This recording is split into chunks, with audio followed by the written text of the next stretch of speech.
do you pass up the opportunity to spit blood in Joan Baez's face?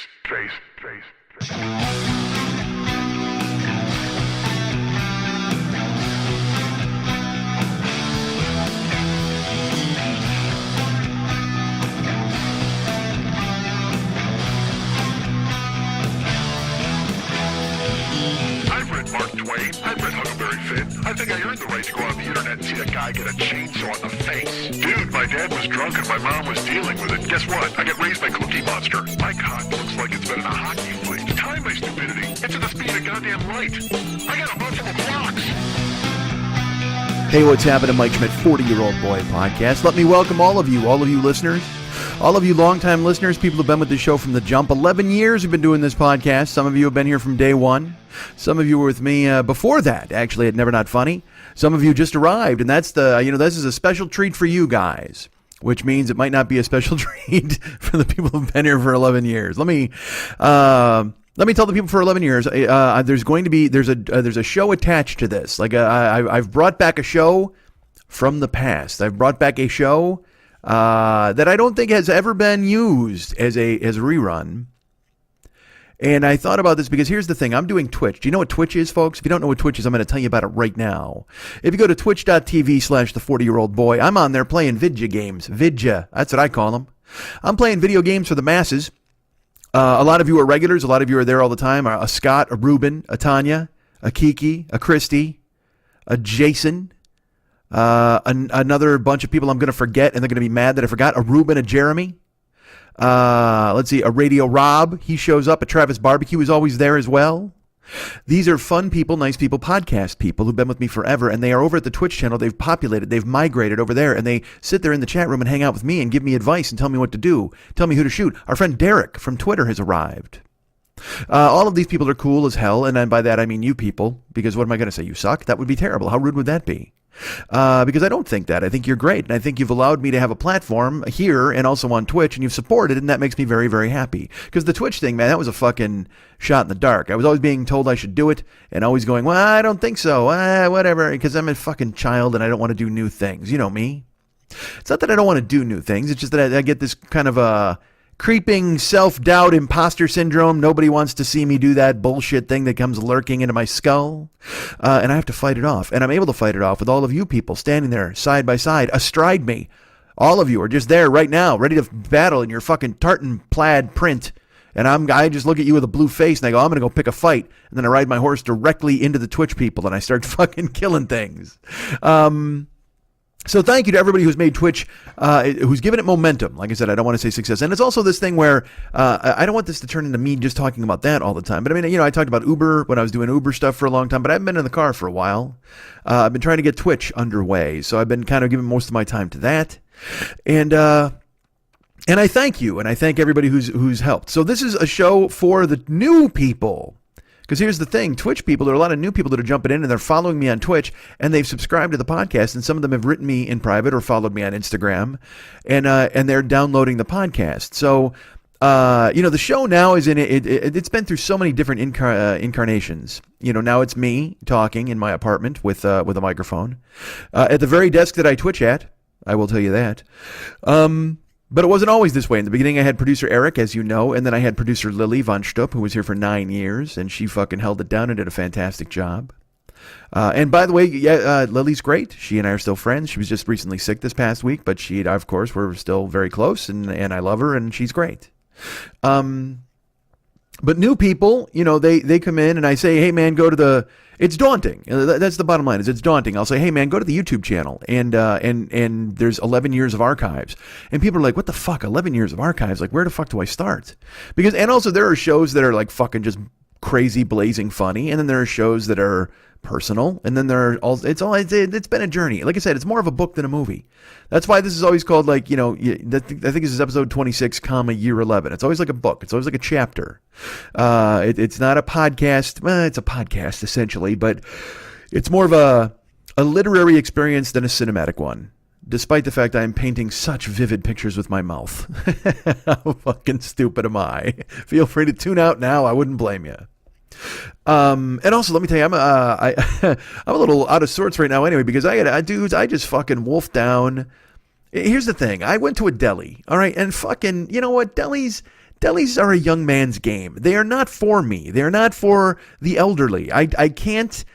I mean, the elderly can work there, certainly, because that's who was there. I walked in, and there was like this old man, and he was fucking cool as hell. And the deli was his namesake deli. Let's just say it was like Joshua's Deli, and he was Joshua. And I saw his name lit up in the window, and so it was, and because that's true, I was hungry, and I was like, all right, what am I going to do? But I knew I had to come because it's Monday, it's podcast record day, it's a work day, so I had to come home and I had to record. And I'm like, all right, what am I going to do here? So I all these different places I drove by. I was running errands and doing things, and then I pulled up and I saw right out of the corner of my eye Joshua's Deli lit up in neon. And well, fuck this, I'm going there. I've never been there. That seems like a joint. So I pulled in, you park in the back, you walk in the back door, and it was fucking old school. You ask about old school? This place makes fucking knockwurst, and I think they make it homemade. Like they have their own fucking, that thing where you walk in and the tuna is just, the tuna could have been made that morning, or it could have been made in 1956. Like you have no idea. You don't know what kind of a chance you're taking. He had this fucking hot box behind the counter. And I walked in and like, there's nobody in this fucking thing. It's a ghost town. Joshua's Deli is absolutely fucking vacant except for me and the aforementioned Joshua. So I walk into the joint and he's in the back. I only know this because I have to come in the back way. So I basically walk past a bunch of empty fucking cardboard boxes and a half open shitter, and I fucking walk through, and then he follows me out from a storeroom in the back, and he's like, hey, my friend. I said, hey, how are you? And he says, good. Why are you hungry? You look hungry. And I go, yeah. And he goes, you're a big boy. You must be hungry. And I'm like, oh, all right. And again, old people can get away with that shit. All right, old people can go, hey, what's up, fatso? And you're just like, hey, how you doing, buddy? Because they're old, man. They get that thing where they can say whatever the fuck they want. It's like comedians. Franklin Ajay does that bit where he's like, hey, man, I'm a comedian. I'm crazy. I say anything. And you use it to get out of whatever situation that you get in trouble for because you wound up saying anything and it fucking made people upset. So Joshua comes walking, hey, big boy, how you doing? You must be hungry, huh? You come here? Is your first time here? And I'm like, it is my first time here. I go, I'm hungry. I saw your sign. And I go, so credit that sign for getting me in the door. And he's like, oh, I'm so happy. And I go, I have to ask a question. Do you take credit cards? So I don't carry cash anymore. And I'm finding more and more businesses don't have cash. And by credit card, I mean debit card. I'm not fucking Joe Credit. But I said, you take credit cards. And he makes this face, like this scowl. And he just kind of looks at me. He goes, what do you think this business is old fashioned? Of course I take a credit cards. I go, no. I go, it's just a thing now where people don't want to pay the fee, so they don't take the credit cards. He goes, no. I goes, I have machine right here. And he points at it. He's all proud. He's like, I have machine right here. And he holds it up. I said, fantastic. I just wanted to make sure before you started making my sandwich. He goes, what do you want? What do you come to eat today? What do you want to eat? We have everything. What do you want? I said, well, I tell you what, I think, I'm looking at the menu. I go, I think I want a hot sandwich. He goes, oh, perfect choice, my friend. Perfect choice for you. He goes, look over here. And it's a hot box. And he opens it up and just fucking steam bellows out. And he goes, we have the corned beef. We have pastrami. We have brisket. We have cold. We have hot. We have whatever you like. If you want some cold, we put some cold. And if you want some hot, we put some hot. And I go, no, I don't want to mix them up. I said, I don't want a tornado on my sandwich. Oh, you make a joke. Very funny, big boy. It is a very funny man. You should come in more often. And I go, I'd love to. I just saw the sign, though. All right, well, I'm just telling you. You got your hot or the cold, whatever you want. You want the sandwich? You want the pickle? We got the pickle. Whatever. We got the potato salad. He says, sandwich come with the side. Great. I want a hot sandwich. Which we want? Do you want the combination? Do you want everything? I go, yeah. You know what? Give me what Joshua would eat. And he looked kind of taken aback, and he leans back a little bit, and he just goes, I'll do you right. So I said, all right, cool. So he goes, what kind of bread, my friend? What would you like? And I said, well, I would want rye, but what would Joshua want? Joshua wants rye. So he takes the rye out. Mayonnaise, mustard, my friend. I go, yes, absolutely. Just fucking load it up. Mayonnaise on one side, mustard on the other. I said, I want onion. No, I like a lot of onions. Onion. Oh, it's tomato. It's fine. And my friend, you can't decide what meat you want. I said, well, like I said, hook me up. It's my first time here. Bring me back in the door, Joshua. Oh, of course, my friend. I would happily. And he goes over to the hot box and he pulls out all the meat, all of it. I mean, fucking pastrami and brisket and fucking corned beef and mystery, whatever. There might have been a fucking monkey head in there. I got no fucking idea, but he just pulls it out and he starts shaving fucking slices off by hand, by the way. And by shaving, I mean cutting 2-inch fucking slabs. There's there's no moderation at Joshua's Deli, ladies and gentlemen. Shunk, shunk, shunk, shunk, shunk. He's just cutting fucking slabs. It's just, what does it look like? It looks like belts. He's cutting me pastrami belts. He's cutting me brisket belts. There's a goddamn corned beef belt that I'm about to fucking try on. It's that thick across, baby. He's slicing it up. Piling, slicing, piling, slicing. Do you like a lettuce? I love lettuce. You want more onion? Yes, please, more onion. Oh. First time he's shown anything where he's upset or betrayed. I go, what's going on? Oh, I only have this much onion. He holds it up. I go, that's fine. And he goes, but it is purple onion for salad. Is okay for sandwich? I go, Joshua, please. I love onions. I like any color onion. Please put it on the sandwich. It may change the sandwich, the way the sandwich tastes. I go, I understand that, but I like onions. I don't mind. Well, all right. Your customer is always right. I go, yeah, absolutely. Here in Joshua's Deli and everywhere else, the customer is always right. He goes, but I will tell you this, my friend. I would not eat this onion. And I very conspiratorially too. I was just like, I mean, is he warning me that I'm going to get food poisoning from food in Joshua's Deli? I don't want to perish in a sandwich eating flame. I looked at him and I said, wow, really? Is it spoiled or something? And he goes, no, but you said to make sandwich the way Joshua would eat sandwich. I would not eat this onion. Is still okay? This guy fucking took it to heart. And I'm like, I'm good, man. You know what? Mike will like the onion. So make it Joshua's way, but throw Mike's onion on there.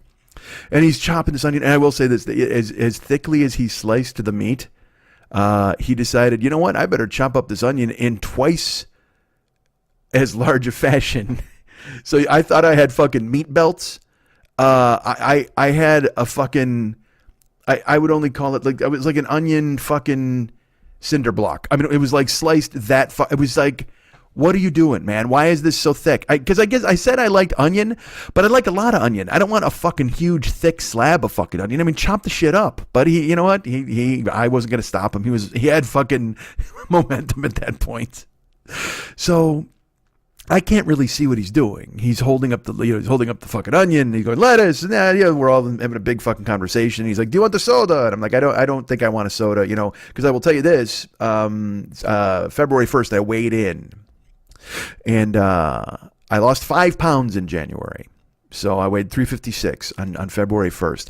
And that is not any real effort on my part. I lifted 3 times a week. I did cardio a few times. But the main change I made was I had no fast food and no soda all through January.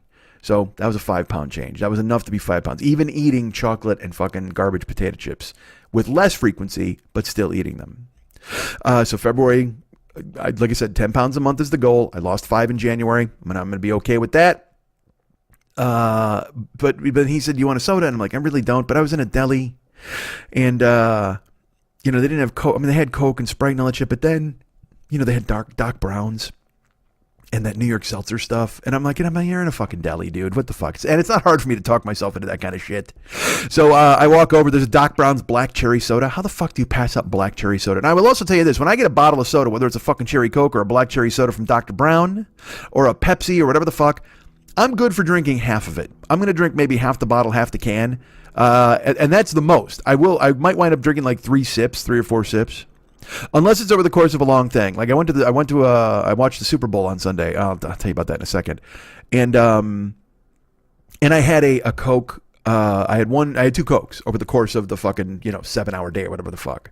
But it had, I got to drink them over the course of an hour and a half because I can't drink soda like I used to. Again, like deli is a young man's game. Soda is absolutely a young man's game. I used to fucking, dude, one time when I was a kid, I fucking went to my aunt's house. I think I told the story in here before. Maybe if I didn't, hey, you're new from Twitch, so here's a great story for you.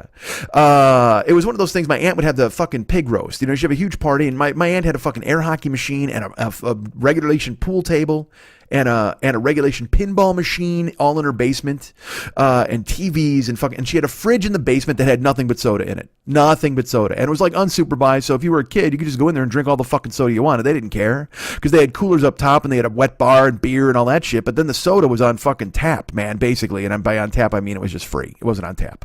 But there was soda in this fucking fridge. So I would go down there and I would just I would drink soda as fast as I could. And so that was, I was a chugger as well.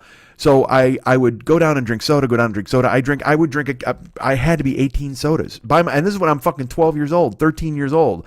I'm walking down there, I'm chugging soda, I'm drinking soda, we're playing games and drinking soda. I go and grab a soda, but I didn't have a soda in my fucking hand. I was thinking about having a soda in my fucking hand.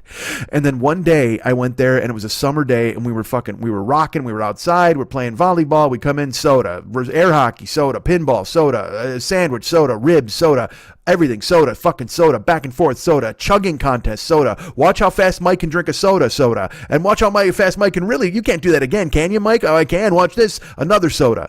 And all of a sudden that night, I was crippled by the worst headache that I've had in my life to this fucking day. To this day. And I guess that was a caffeine headache. I've heard those exist. That must have been what it was. My tiny body could not process it. By tiny body, I mean just young, undeveloped body, but I was fat. But not fat like I am now, but fat for a kid. And fucking, I had to go into a dark room. That's how fucking bad my head hurt. Like I just couldn't, I didn't know what it was. And the rest of me was fine, like from the neck down, but my head, it was this intense throbbing sharp pain in both my temples and behind my eyes, and I was like, what? It hit me out of fucking nowhere. It wasn't like, oh, I'm starting to feel bad. It was like wham, like fucking Mjolnir, fucking Thor just threw it and it bashed me right behind my fucking sinuses, and I went down to a knee, and I'm like, what the hell? Almost like, Spider-Man when he first gets his spider sense. And I had to go in their basement. They had, my aunt had a sewing room, and off the sewing room there was a back closet, and that's where the water heater and shit was. And I just went in there and sat in the dark room, slumped against the fucking wall. I mean, I until it went away. I tried for it to go away. I sat there. I didn't even know how long it was, but I sat there till we left, and it was still in me on the way home, but it was finally gone by the time we went to bed. But holy fuck, was that crazy? I couldn't move. I was like paralyzed by it. Insane. Now, did that stop me from drinking a million sodas the rest of the time when I grew up? Of course it didn't. The thing that stopped that was when I had that fucking surgery, and now I can't drink the carbonation so much. That's what it is. I got to drink it over an extended period of time. But when you got a Dr. Brown's black cherry soda, all thoughts of caffeine headaches and all that shit goes out the fucking window, because you know what? I want a bite of the Joshua special with a mouthful of fucking Dr. Brown's black cherry soda. That's the deli experience, man. So I grab a black cherry soda. I come back. He's still fucking making his masterpiece. And he turns around and he goes, oh, my friend, you are going to be, I don't know how you're going to do this. And I still can't see the fucking thing because he's looming over it. Takes a knife and he cuts it in half. And he turns around and he goes, whoa. He goes, here, this is for you. And he pulls it apart, and it's 7 inches high. Gotta be 6 inches high with the bread on top. I mean, there is so much fucking meat on this thing. I don't even know. It may have, honestly, it qualified as its own animal. Like because it was a weird amalgam of pork and beef. It was some kind of hot-fleshed pig cow with fucking a thick onion hat. I mean, it was just this.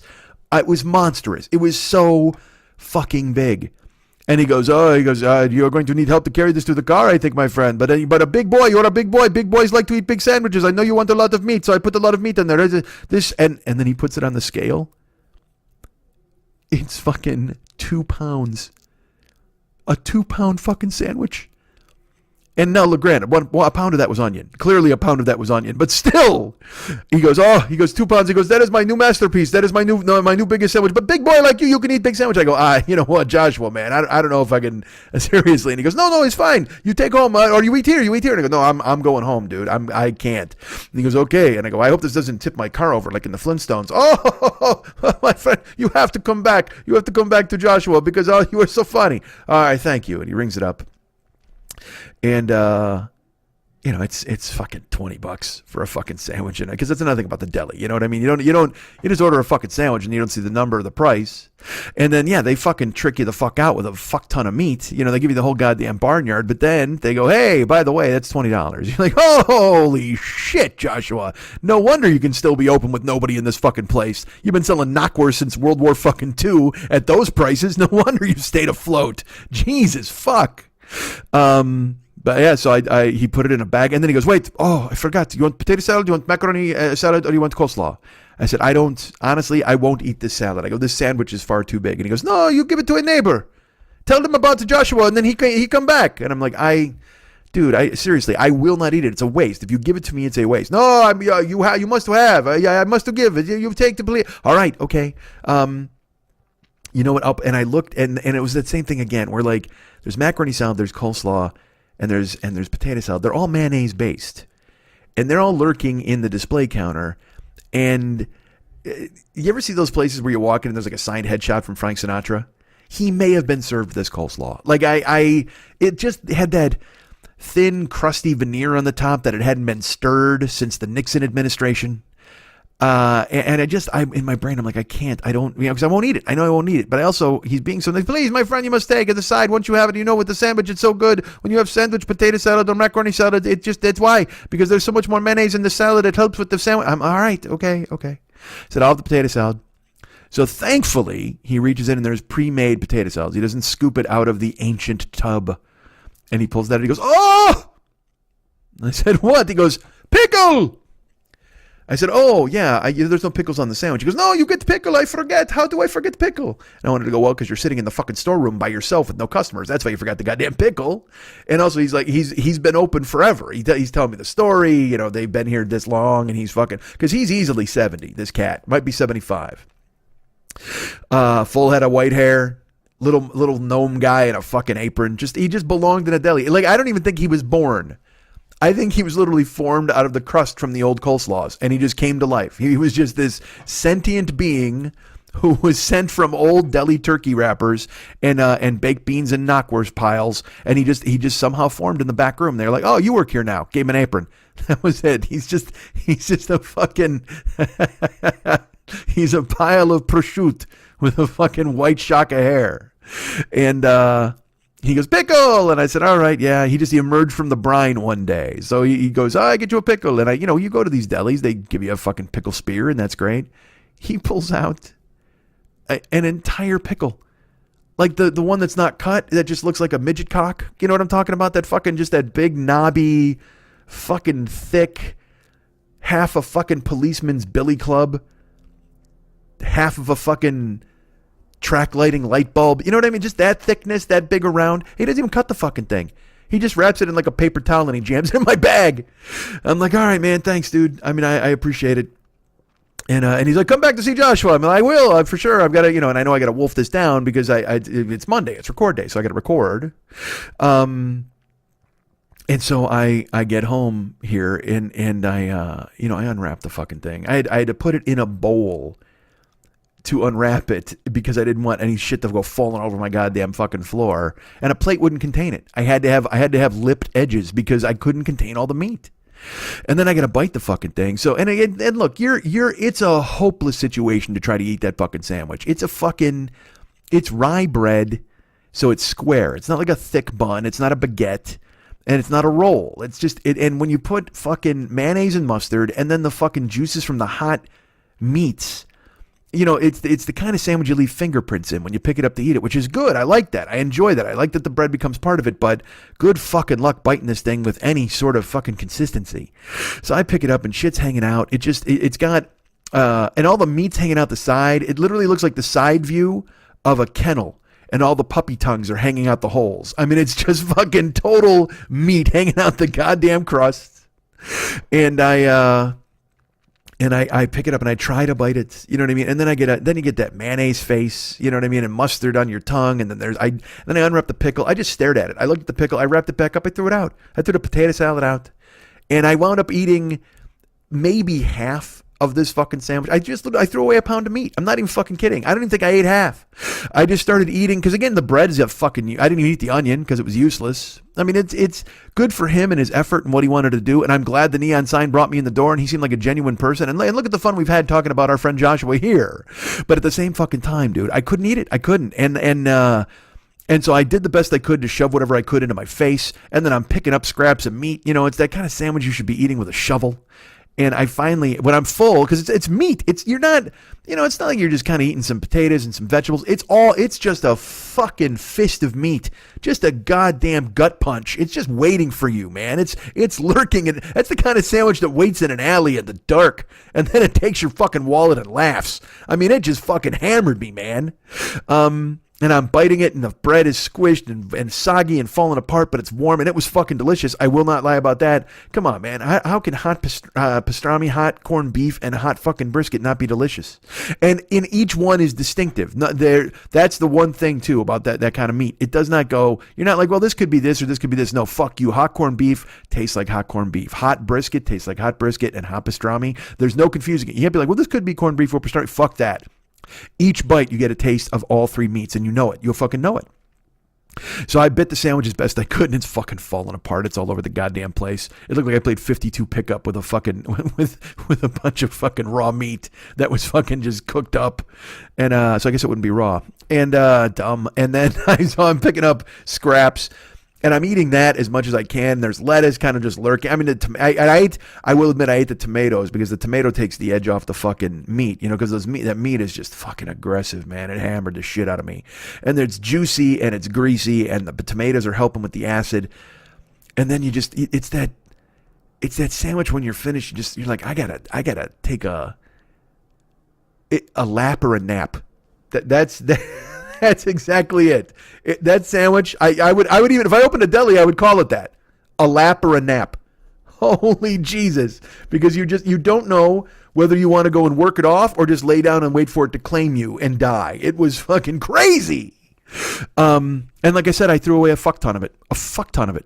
It was insane. So, and that's a good hour and a half ago. I already talked to David on the phone. You know what I mean? And so I even told him, I just threw away all this meat. He's like, you got to save that for another sandwich. And I'm like, you have no idea. I don't know if I'm ever going to eat another sandwich the rest of my life after that experience. I enjoyed the conversation. It was fun. I enjoyed trying to carry the fucking thing into my house and getting my neighbors to help. But when you choke that down and when you're finished, you just smell. I smell like I went down on a cow. I mean, it's like, just that greasy, beefy face smell where juices all over your hands. And then the mayonnaise too. You get that mayonnaise, that kind of tangy smell. Oh, dude. So I fucking submerged my face. Like, I'm not going to take a shower. I thought I should, but then I just ran super hot water and I just poured soap in my hands and I'm just washing my face in the sink like a fucking hobo. Who does that? Who washes their face in the sink? Do that? Children and hobos. That's it. Hey, wash your face before you go to bed. Or if you're a hobo, you just, I got into the bathroom. I got to do something to wash my face here. I mean, grown people wash their face in the shower. But holy shit, was it brutal. So now the deli is a young man's game. I come at you now telling you I'm full. I'm still full. I don't want to eat for the next 2 days. And I only ate fucking a half of it, maybe a third. But good for Joshua. And again, that's the thing. That's the curse of being a fat guy too. People see that you're a fat dude and they're just like, hey, I got to feed this guy. I got to give this guy a fuck ton of food. You want extra bacon on there? No, I don't want extra bacon on there. I'm a human being. Hey, man, what if we put a birthday cake on that sandwich? No, that's fine. I appreciate you thinking of me, but I'm going to pass. You know what, dude? Take some cookies. I don't want any cookies. Here's a pickle. No! If you give me a pickle spear, yes, I'll eat it. You give me a full-on fucking midget cock pickle, no thank you. But good for Joshua. He's a good man. He tried to feed me, tried to take care of me. And I should be happy and that people are looking out for me. Good for them. All right. So, hey, new Twitch people, there's me talking about a sandwich for fucking hours. So that's the thing. So today, I give you a taste of what we're doing now, and then I give you a taste of the past. So I'm going to play a show here. Now, let me go ahead and let me run the plugs for you real quick, too. I'm going to do this. If you're not on Twitch, follow me on Twitch, please. Subscribe on Twitch if you want to. If you're a Twitch Amazon Prime person, you can do that. It costs you nothing. And then you become a Twitch Prime subscriber, and I get like $5, which is perfect. I need that $5. That'll buy me 1/4 of a sandwich over at Joshua's Deli. I need it. 1/4 of a sandwich, which is a pound of meat. So please, go to twitch.tv/the40year-old boy. Follow along. Subscribe if you would. If you follow, you'll always know when I'm on. I'm on Tuesdays through Sundays, and I go on about 3 o'clock in the afternoon usually. The only time it changes is when I get to a split stream, stuff like that. But I'll always announce the time on the show. And I'm going to start posting it on the website. And I make promises all the time. Twitch people, you get used to this as well. So twitch.tv/the40year-old boy. Go ahead and watch me play video games and shout and yell at monsters. That's fun. Last Friday, I was involved in an epic struggle with a final boss. Now, I know what you're saying, Mike, you're 51 years old. That should never happen unless it is a true final boss in real life. And what you mean is you quit your job before you killed yourself. So that guy was absolutely your final boss, literally and figuratively. But no, there are final bosses in video games. And I fought one Friday. Brace yourselves. This is totally true. For 4 hours. For 4 hours, I fought a final boss. And I don't want to give it away. But it was ridiculous. And there were people who jumped into the room, new people, older people, rooting, watching, pining, and also angry at me for not getting it done, but sticking around. And it was a fucking communal experience, and it was fantastic. I loved every second of it. And by loved it, I mean I was frustrated out of my fucking mind and worried I wasn't going to pay off and make people happy. But I kept playing. I kept at it. There were times I wanted to go, I'm going to save this till tomorrow. I'm going to quit or whatever. Let's just quit here. But I kept fucking going. And I had fun, and I hope the people who watched had fun. It was really great. So twitch.tv/the40year-old boy, become a person over there. And now new people who are here, thank you. Now new people, these rest of these plugs are probably for you. I do them on the Twitch streams as well, but what the hell? You guys can get me at mike@MikeSchmidtComedy.com. You guys can be my friend at Facebook.com/the40year-old boy. You can follow me at Twitter.com/the40year-old boy.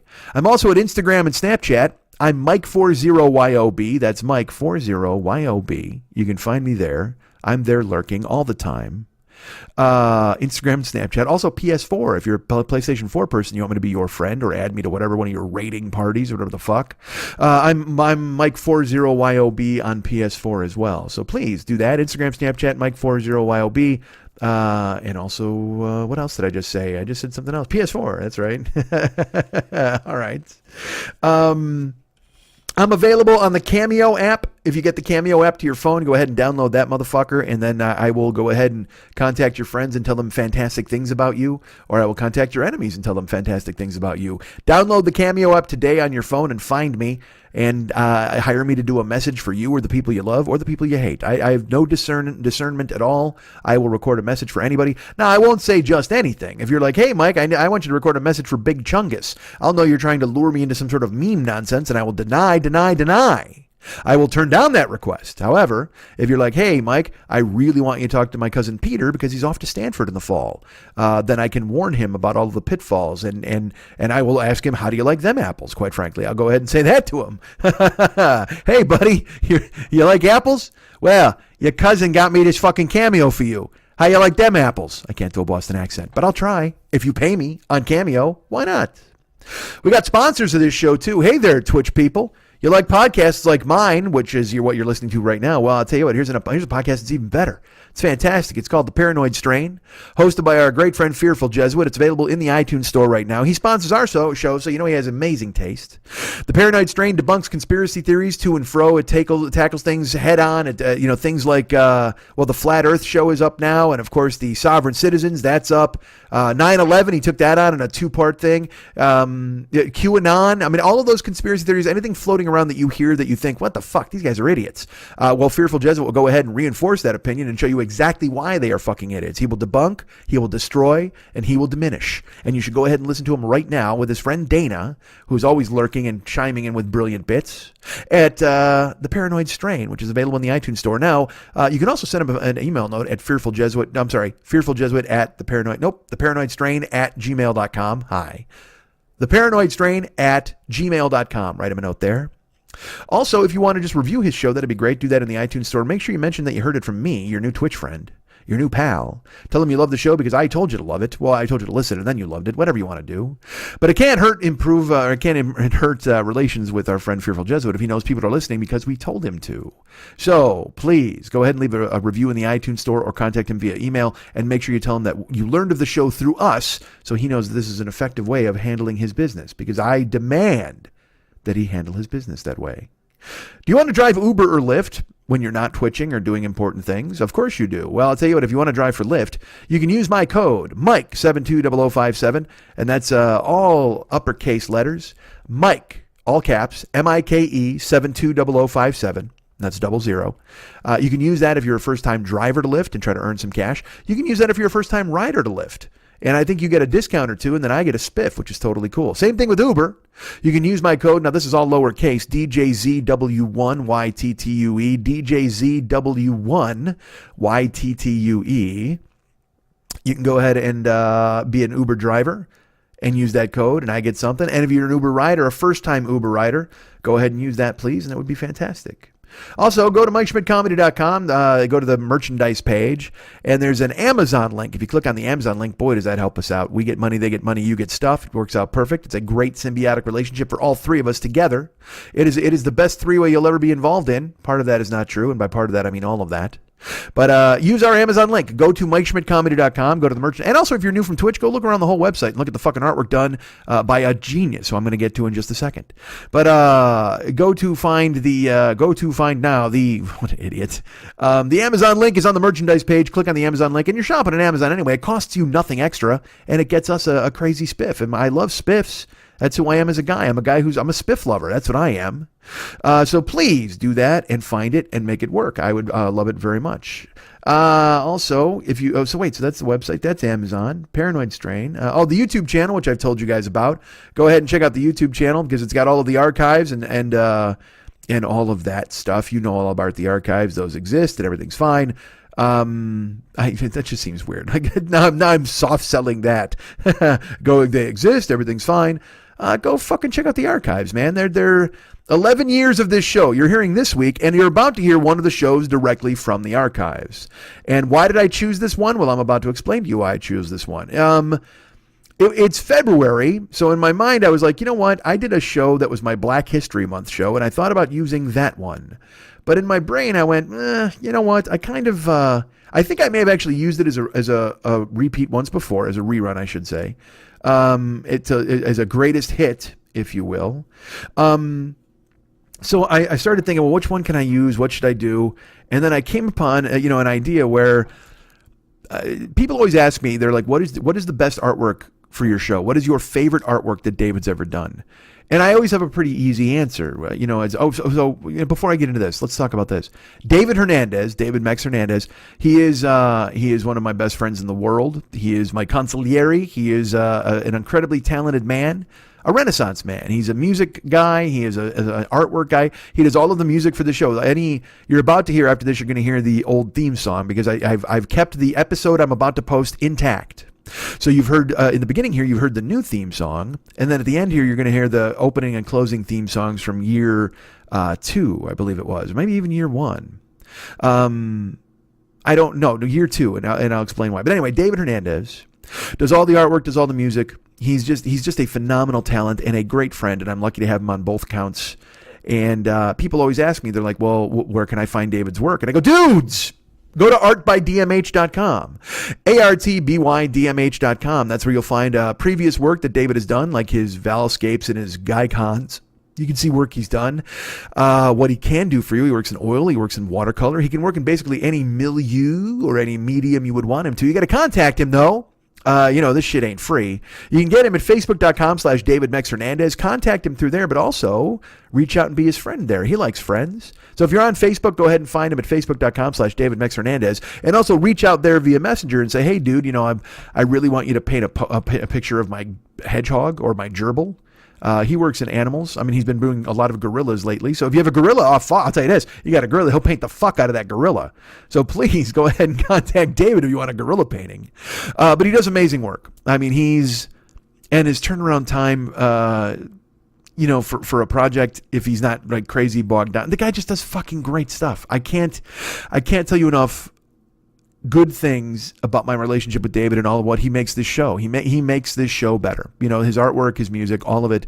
And so people ask me all the time, what is your favorite artwork David has ever done for the show?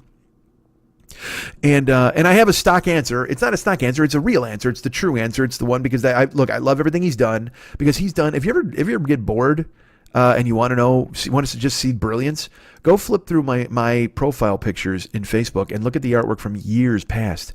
Like when he painted me as Gary Newman, or he painted me as David Lee Roth, or he painted a Tool video still with me in it. I mean, he just does astonishing work. It's so good. But my favorite artwork that he ever did for the show was called Gapping the Bridge. And it's little Schmitty with a huge smile on his face leaning against a bridge, the post of the bridge, and behind him the bridge is completely engulfed in flames. Because I thought it said everything there is to say about me in that show. Certainly at the time. I mean, things have changed a little bit. I've grown up a little bit. But at the time that was painted, it was during the time I did Mark Maron's podcast, and then he didn't put it up. And so then I did a show about how it hadn't aired, and I was starting to wonder if he didn't like it or whatever, because I was a fucking misfit, and I still am to a certain extent. But at the same time, at that moment, I was kind of contemplating it on the air, and then all of a sudden, listeners started contacting Mark Maron because you guys are great. You guys are fucking cool as hell, and I have like I always say, I have a smaller than some of the big podcast listenership, but I will stack you guys up against their fandom. For rabidity. You're rabid, you're fucking cool as hell, and you support in a way that I don't know if any other podcast has the kind of support that I'm talking about. So you guys then contacted Maron, and you're like, hey, when's Mike Schmidt's show going to go up? Hey, how come you haven't put up Mike Schmidt's show yet? And then I got an angry email from Mark Maron. He was not happy. And I don't blame him, you know what I mean? It was because it was my fault for letting the cat out of the bag and talking on the air. Because you know what? That guy can handle his fucking show any way he wants to. If he wants to record me now and put me up in 2026, he can fucking do that. That's fine. But at the time, I was like, small guy looking for respect and small guy looking to be noticed. And hey, look at me. I did Mark Maron's show. Fucking put me on. And I'm sure I came off like that, but I didn't mean to. At the same time, but I was worried that it wasn't going to air. Whatever the fuck, who cares? Whatever I had going through my fucking rat trap, fucking mouse trap maze of a mind back then, you guys took it and ran with it and wrote him a bunch of notes. And then he wrote me a fucking email that was, it got to the meat of the matter, certainly. Not as much meat as Joshua would get to the meat of the matter, but still. And so then I did that on the show. I talked about how, I can't help it getting in my own way. And then Mex painted Gapping the Bridge, which is me just happy, gleeful that a bridge has been burnt, and I love it. It says everything there is to say about this show. Certainly back then, at least things have changed going forward a little bit, but back then that's who I was. People used to ask me to describe the show. I'd say gleeful jagoff. Like just a dude who does shit and doesn't really think about it and thinks it's funny afterwards, and then has to deal with the fucking fallout. And that guy still lives in me, and he comes up occasionally, but I've done a pretty decent job of throwing a lasso around him, and wondered in the interim if that made me less interesting or less of a podcast. And whatever, who cares? It's the battle I fight. But anyway, the point is, new Twitch people especially, people would ask me, what's your favorite artwork? And I would say Gapping the Bridge, and it was the one with him with that. But that was my favorite artwork for the show. Okay? That was absolutely my favorite artwork for the show. The favorite artwork I think that I have that David has ever done. Now again, I have a framed picture of me. He painted me in a big little Schmitty mascot suit, which is a fucking fabulous painting. But my favorite artwork that he ever did, that David ever did for this, for an episode of the show Gapping the Bridge, but for the show in total, when we were talking, I did a show and I talked about, all right, Mex did an image called Skull Pie, and I don't want to give away too much about it, but that's the artwork you're looking at right now on the iPod. If you have your iPod, you have it setting, that's this week's artwork. That is this image you see right now. Take a look at it. That is my favorite artwork that David ever painted. And the reason being because that was early on in the run of the show, and he heard this episode, and we decided we were going to do merch, and he came up with that image. And I love the look on Little Schmitty's face. And this is because Little Schmitty, he used to be in a striped shirt. I mean, David had all of these prototypes, and this was the look that when I saw it, I went, that's it. This is fucking it. And it's funny, we were trying to decide at one point, I was talking to him, I'm like, well, is there a cleaner look or whatever? And he gave me a logo version, like a kind of a cartoony comic booky logo. And it just stole, it was good, it was good, but it took all the personality out. The watercolor it's the essence of this show. It's the look of this show.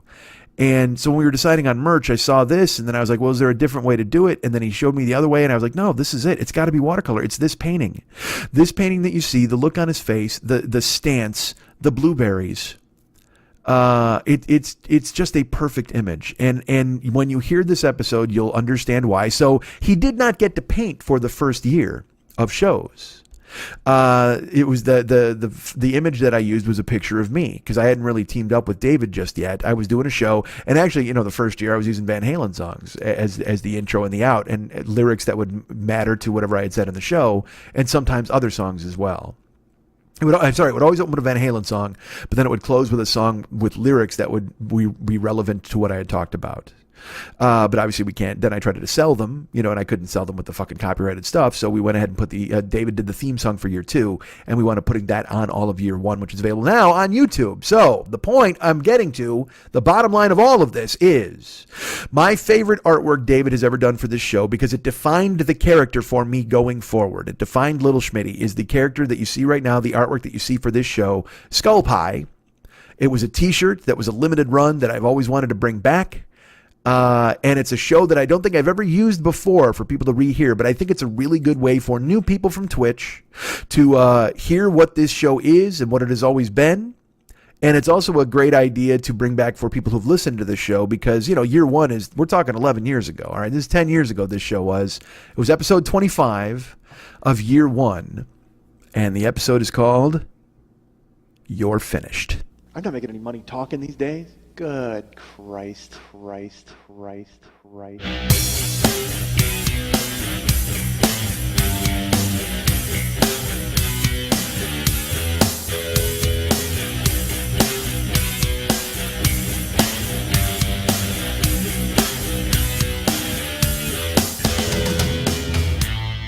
I'm a dick, folks. I'm not gonna lie to you.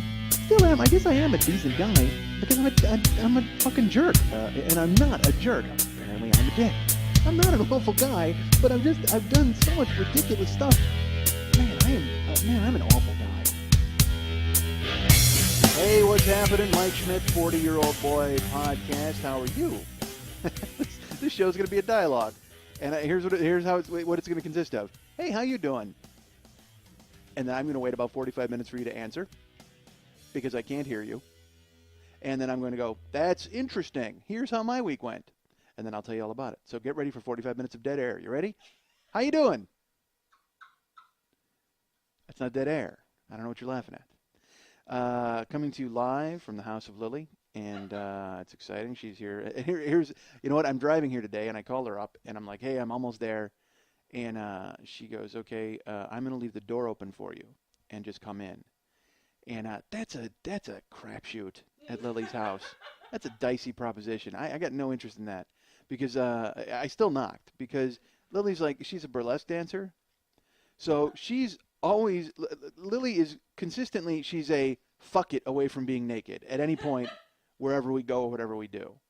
And so the last thing, and she doesn't, but the thing is, it's not even like, hey, I'm going to be naked because it's outrageous. It's I'm naked because that's what I do. That's kind of my job. So the last thing I'm going to do is walk into her house unannounced because I'm going to walk in and she's, gluing pink rhinestones to her nipples and going, hey, what do you think? Wow, I think I should have fucking knocked. That's what I think. Because she's a burlesque dancer and we're friends, but then I wind up going to her shows and then she's naked and that's awkward. I'm not going to lie to you.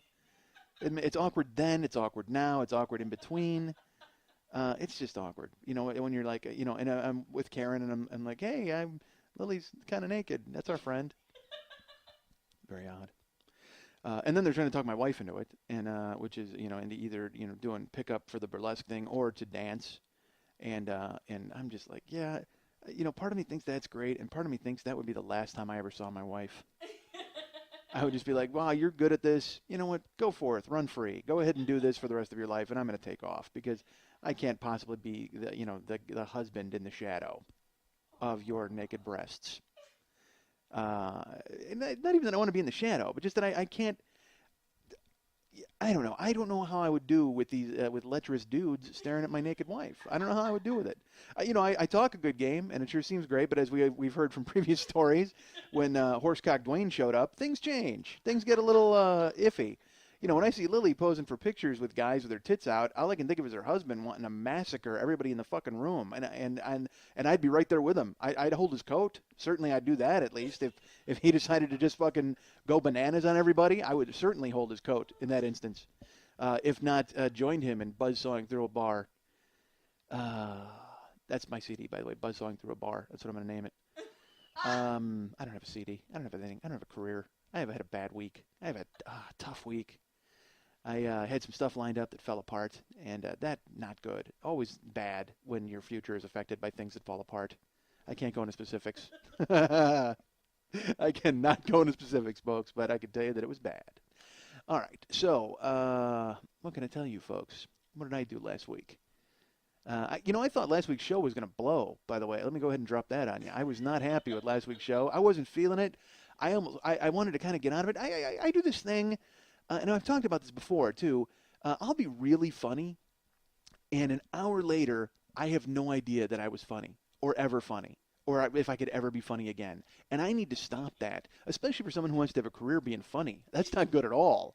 You got to have some sort of swagger, and you got to walk around thinking you're good at this. And again, I'm not appealing to you guys to write me notes and go, oh, my God, you're so good. Who cares? All right, because I know I'm good. I know I'm fucking hilarious. But at the same time, then when you lose touch with it, and you'll get energized. Like when the Sarah Palin thing happened. Man, was I energized. I sat down with a pen and just kind of started writing stuff and writing. And then realized, hey, this is 2008. You could probably type this. So then I said, I should go ahead and type this instead of writing it out like I'm in 5th grade. And Mrs. Shong is there going, hey, isn't your homework done? And I'm going, I don't know. I was double promoted and I'm lazy. So Mrs. Shong used to call me Mr. Schmidt.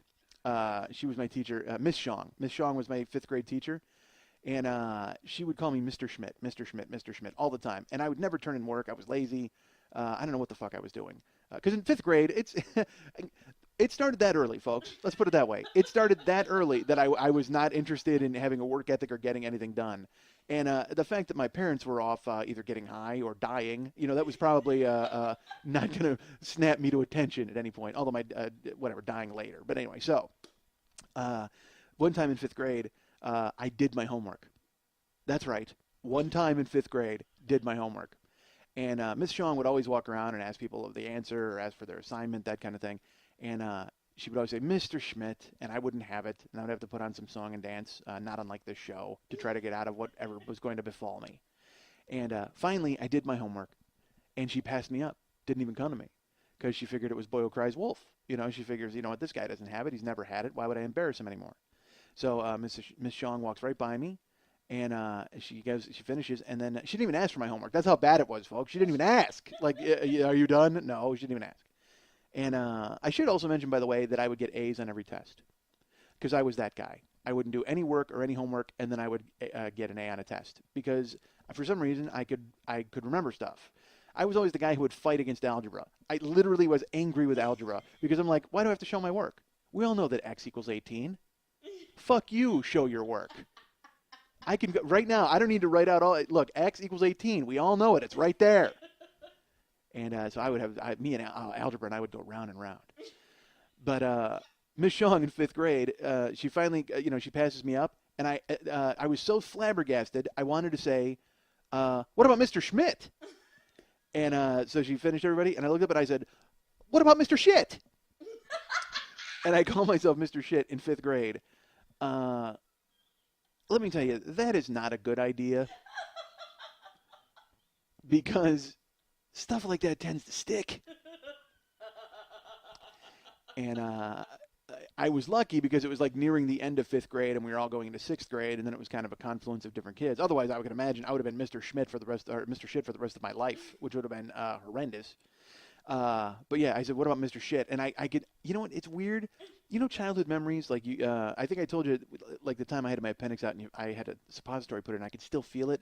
I can still feel the blushing I did in 5th grade when I said that. I can still feel the heat in my face. as everybody started laughing, even Miss Chong started laughing, and they weren't technically laughing at me. They were just laughing because it was like, what the hell is that? What are you, an idiot? Who blurts that out in the middle of class? And just this intense feeling. It was the first time I was ever cognizant of being embarrassed, I think. And it was just, man, what a weird feeling. Yeah, why did I start talking about fifth grade? I have no idea. Lazy. Yeah, no kidding. So this is why I've stumbled into this life, folks. I was in, oh man, here I'll tell you something else. I was in fourth grade, and my older brother is a goof. All right, I mean, and even from the jump, he was a goof back then. Well, we had to walk home together. He was in fifth grade. I was in fourth grade, and my teacher was Miss Jimenez. And I fucked up and had to stay after class or something. It was terrible. And Lenny and I were supposed to walk home together. So he pops his head into the classroom. Oh man, you know what? Maybe fifth grade wasn't the first time I was cognizant of being embarrassed. Actually, this is the first time. That was the first time I can remember really feeling blushing, and something I had done myself. Let's put it that way. Fifth grade with Miss Chong was the first time I was ever embarrassed by something I had done on my own. This in fourth grade was enough to, if this was an episode of South Park, you would have seen Cartman just hit himself in the head, or just go weak. I mean, because I'm sitting there, I'm being held after class, and Lenny and I are supposed to walk home together. And as I've told you, my brother would always sell me out to my mom, or he was never, he couldn't just, God forbid he walk home on his own. I could have gotten home, he pokes his head into the classroom, and it's just me in there with Miss Jimenez. And he goes, Miss Jaminis, what time is Mike going to get to leave? Because we're supposed to walk home together. Miss Jaminis. I mean, I'm in fourth grade. I know her name is Jimenez. Even without her even telling me, I knew it was Jimenez. Because I don't know, I've been reading since I was like 2 years old. I mean, I just, for some reason, I've always had that. Miss Jaminis. How do you look at Jimenez and even make that into Jaminis? I mean, it's like Jimenez, I would imagine you would say, or even if you're just hard J. Let's just go with the hard J. But you destroy the whole thing with Jaminis? And it was so funny. I'm just sitting there just like, rolled my eyes. Like, oh, come on. Honestly, you dope. What a dope. All right, how did I get in elementary school?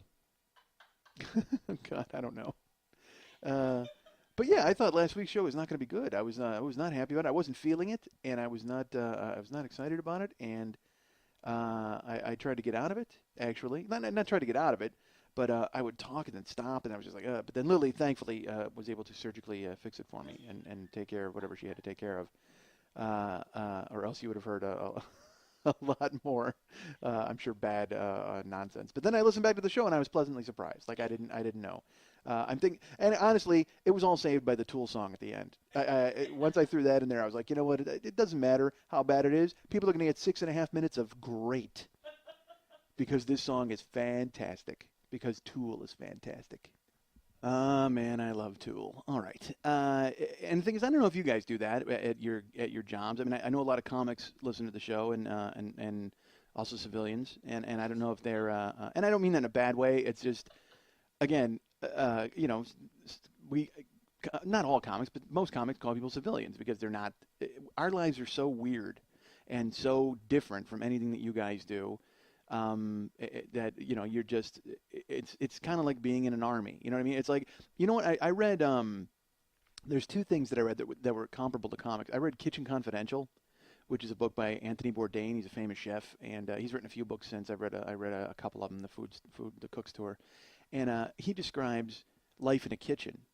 And talks about the masses, like the customers and stuff. And, that's very much what comics are like. I mean, comics are a closely knit unit, and then they're, I don't want to say it's us versus the audience. I mean, we're all in it together, and we're trying to make you laugh. But at the same time, we always talk about killing and destroying, and we murdered, and because, that's kind of what it is. It's us against you guys. Maybe that's just me. Maybe, again, don't go up to comics and go, hey, why do you hate us? They don't hate you. I don't hate you. It's just that we're kind of looking for ways to trick you. Let's be honest. I mean, we're looking for ways to make you do something you normally wouldn't do. Nobody walks around laughing like a jackass all day. We're looking at, Lily does, apparently. Lily raised her hand, which makes me feel great about the show, by the way. I honestly thought it was like genuine responses to what I was saying, but it turns out, nope, she's just a ninny.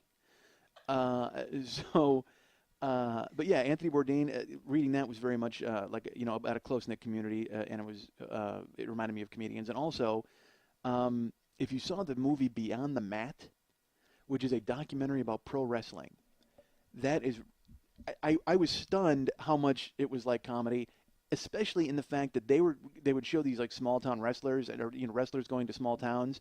I've done comedy in those towns. Like they would go to North Platte, Nebraska, and they would go to Bemidji, Minnesota, and they would show them. They would just, they'd be driving around in their rent-a-car and breathing. You could see their breath, and they're getting ready for the show that night, trying to kill time during the day. Man, I was really taken aback at how much pro wrestling tour is like stand-up. And so, how did I get into this? I had no idea. What the hell's happening to me? Yeah. I'm literally stuck. I don't know what my point was. Was there a point? I don't think there was a point to that. There you go. Comics are like cooks and wrestlers. There you go. That's my point. Take that to heart. Any comics listening, any cooks and wrestlers, feel free to send me emails that tell me how awful I am and wonder why I'm talking in circles. I'm an idiot. All right. My point. Did I have a point? I had a point. Oh, my point was whether people, like everybody does that, where they doubt themselves at work. I think that was my point, right? Wasn't that? I was trying to figure out if, because I was talking about comics and civilians. But I do that, man. I'll think I'm funny. And again, I'm not appealing for you to boost my confidence, because it's just, I did a show last week. I did the comedyfilmnerds.com show, and went up and had a great set, and everything was it was really good. And although I cannot tell you how much I was sweating. I don't know what the hell happened. It was like the old days when I was on stage, when I used to sweat like a madman. Once I got the surgery and lost a ton of weight, I kind of stopped that on stage. I wasn't sweating. I went through a week in Vegas once and didn't sweat the whole time. I was like, this is genius. But now, the other night, man, holy God. And the thing is, I had a towel in my pocket the entire time, and I'm pouring sweat. I mean, I'm crazy Albert Brooks, broadcast news, dripping sweat all over the place. And I had a towel in my pocket the entire time, but I cannot think of a smooth way to take the towel out of my pocket and mop off my head. So there it sits. There it sits, soaking up whatever possible sweat is on that chunk of my thigh where my pocket lays, as a river runs down my face and makes everybody in the audience uncomfortable every time I say a word with P in it, and it looks like Rocky getting punched. It looks like those slow motion shots of Stallone getting bopped in the head and the sweat flying into the front row. That's what I look like when I'm talking, covered in sweat, and my face is shiny. You know who I look like? I look like John Paragon, which is from a special. He did a special called The Paragon of Comedy. No one knows who this is. No one has any idea. He was Paul Rubin's friend. I'll tell you that. He was John B. the Genie on Pee-wee's Playhouse. Let's put it that way. That's who John Paragon is. And for some reason, when I was a kid, his special was called The Paragon of Comedy, and it stuck with me. He did a bunch of characters, and one of them, his face was covered with Vaseline. Like it was the sweaty, like it looked like just shiny, and he wore these horn-rimmed, like Buddy Holly type glasses, and a smoking jacket or a robe. I forget. I don't even know what the character was. I just remember what it looked like, and I can imagine that's what I looked like the other night with the shiniest head from sweat pouring down my face. And as I'm losing weight in my head, like by the end of the show, I look like the guy who in Beetlejuice got his head shrunk. I mean, that's how oh my God, brutal.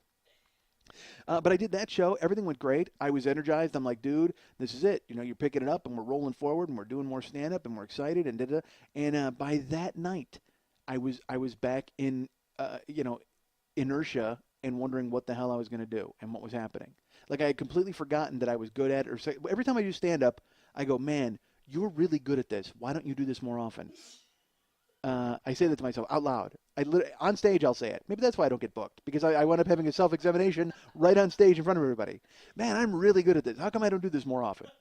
And they're thinking to themselves, well, because you turn every show into a goddamn therapy session. That's why. Because we came here to hear dick jokes, and you're sitting there self-analyzing yourself in front of everyone. No one wants to see that. Make us laugh, goof. Not unlike this show. As I sit there and talk and analyze myself, and people are like, look, this is not what we bargained for at all. This is a waste of our earbuds. This is seriously. Every time I put in my earbuds, I'm losing a tiny amount of hearing, like a fractional amount of hearing. This isn't worth wasting my hearing on.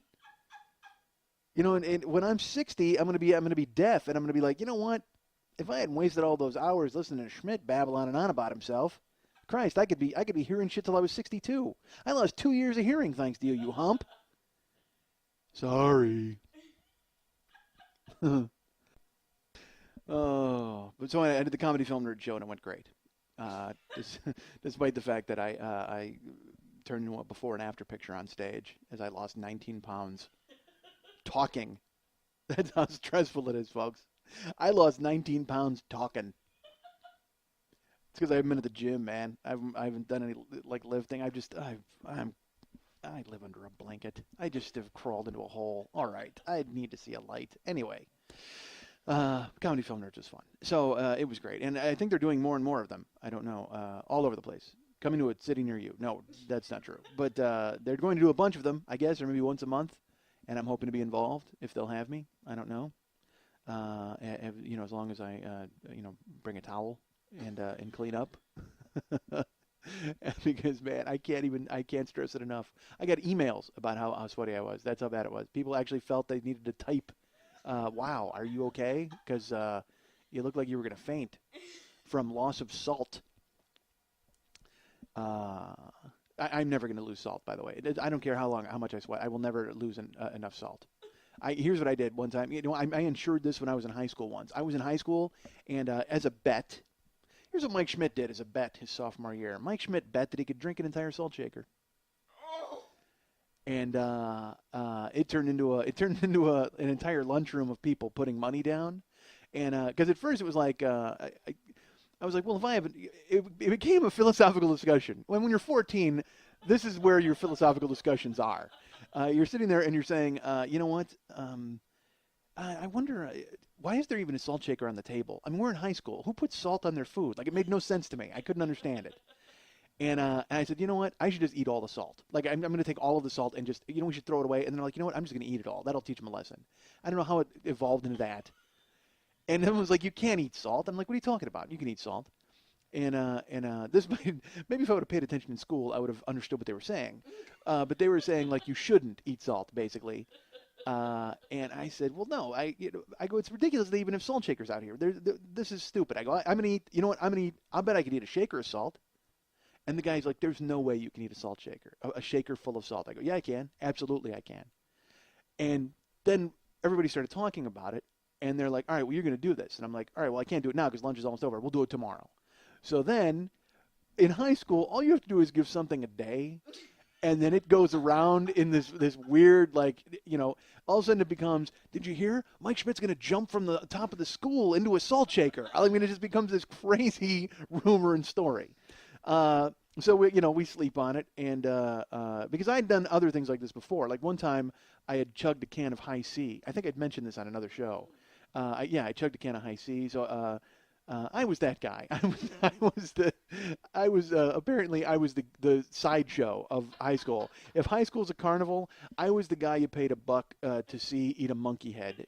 So I had been in a sliders eating contest. Oh, this is awful.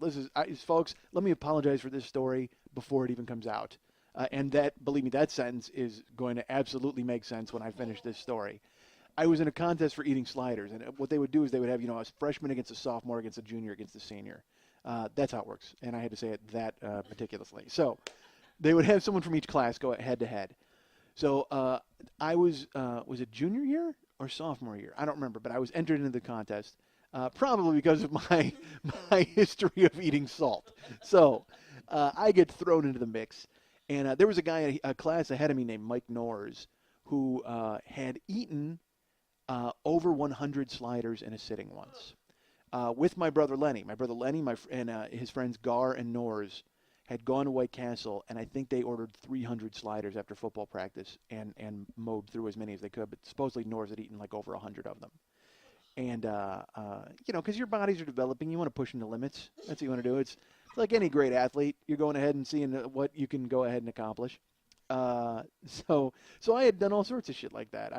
So I get put in the slider eating contest, and I'm not against Norris. I'm in my heat, so I don't know if I'm going to get Norris later or whatever happens. So I'm not hip to what you do with an eating contest at this point. And again, sliders are mostly bread. Sliders are, by the way, if you don't know, they're like White Castle hamburgers. They're little tiny hamburgers. So we had to eat 10, and you had to eat 10 as fast as you could.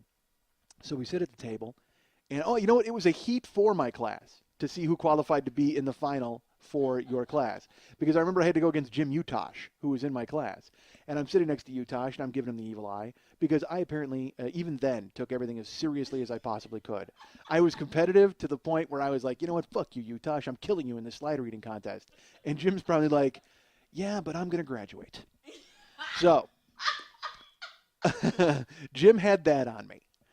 So we're sitting there, and I'm literally, like, everybody else is just kind of sitting down, and they're not taking it seriously at all. I'm standing up, and I'm in a sprinter's position. Like, I'm literally, I'm like leaning like this, and I've got my hands out, and I'm leaning over the table over a plate of sliders.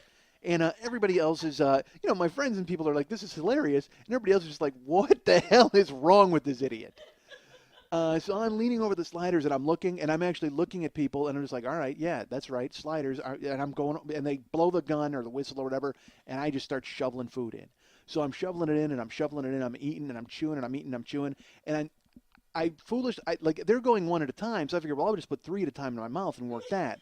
So I got 3 in my mouth, and I'm chewing, and I'm going bananas. I'm eating, and I swallow the first few, and then I swallow the next few, and it's working because they've got like 8 on their plate, and I've only got 5. So then I figured, you know what? I'm going to absolutely coup de grace these motherfuckers, and I'm eating all 5 at once. So I put all 5 of these sliders, I'm chewing them one bite, thinking I could one bite swallow. But the previous 5 have dried out my mouth and my throat. So now it's in my mouth, and it's like I'm chewing on a pillow. I mean, it is just this huge, it's a salty pillow. It is just like a big, and I'm chewing on it, and my mouth is full. And people are starting to catch up to me now because they are smartly eating one at a time, and I got a mouthful of goo. Like, I mean, I can't swallow it. It's just, and the thing is, you can't use water. So I'm in it, and I'm like elbow deep in slider plate, and I'm going to work, and I'm just chewing, and everybody's like, "Come on, Schmidt, what are you doing? You're slowing down." And everybody's eating, and they're beating me, and Utosh is catching up, and other people are catching up, and I'm finally, I do the only thing that I think is going to work. I spit everything out of my mouth. All 5 of these chewed sliders come out, and it's just, everybody just goes, oh, because they thought I threw up. But I didn't throw up. It was just like, it was what I was chewing on. And everybody goes, oh. And apparently them going, oh, and groaning wasn't enough for me. I was going to need more of a reaction from them. So I went ahead and ate everything that I had just spit out of my mouth. Because let me tell you, folks, it was very important that I win this slider eating heat. And oh my God, that was a great album, by the way. Slider Eating Heat. That was from the Allman Brothers back in '72. Eat a Peach, I think, is off that album. Slider Eating Heat. So yeah, I like it. I just kind of spit it out, and I didn't like projectile it. It was obvious that I wasn't throwing up. Like, it was a strategy. It was a clear strategy. And I spit it out, and then immediately just like hoovered it right back up. And it was like this noise. Like, everybody just goes, oh, oh, and but I won. Because obviously pre-chewed food a little easier to swallow if it's not all jammed into your head.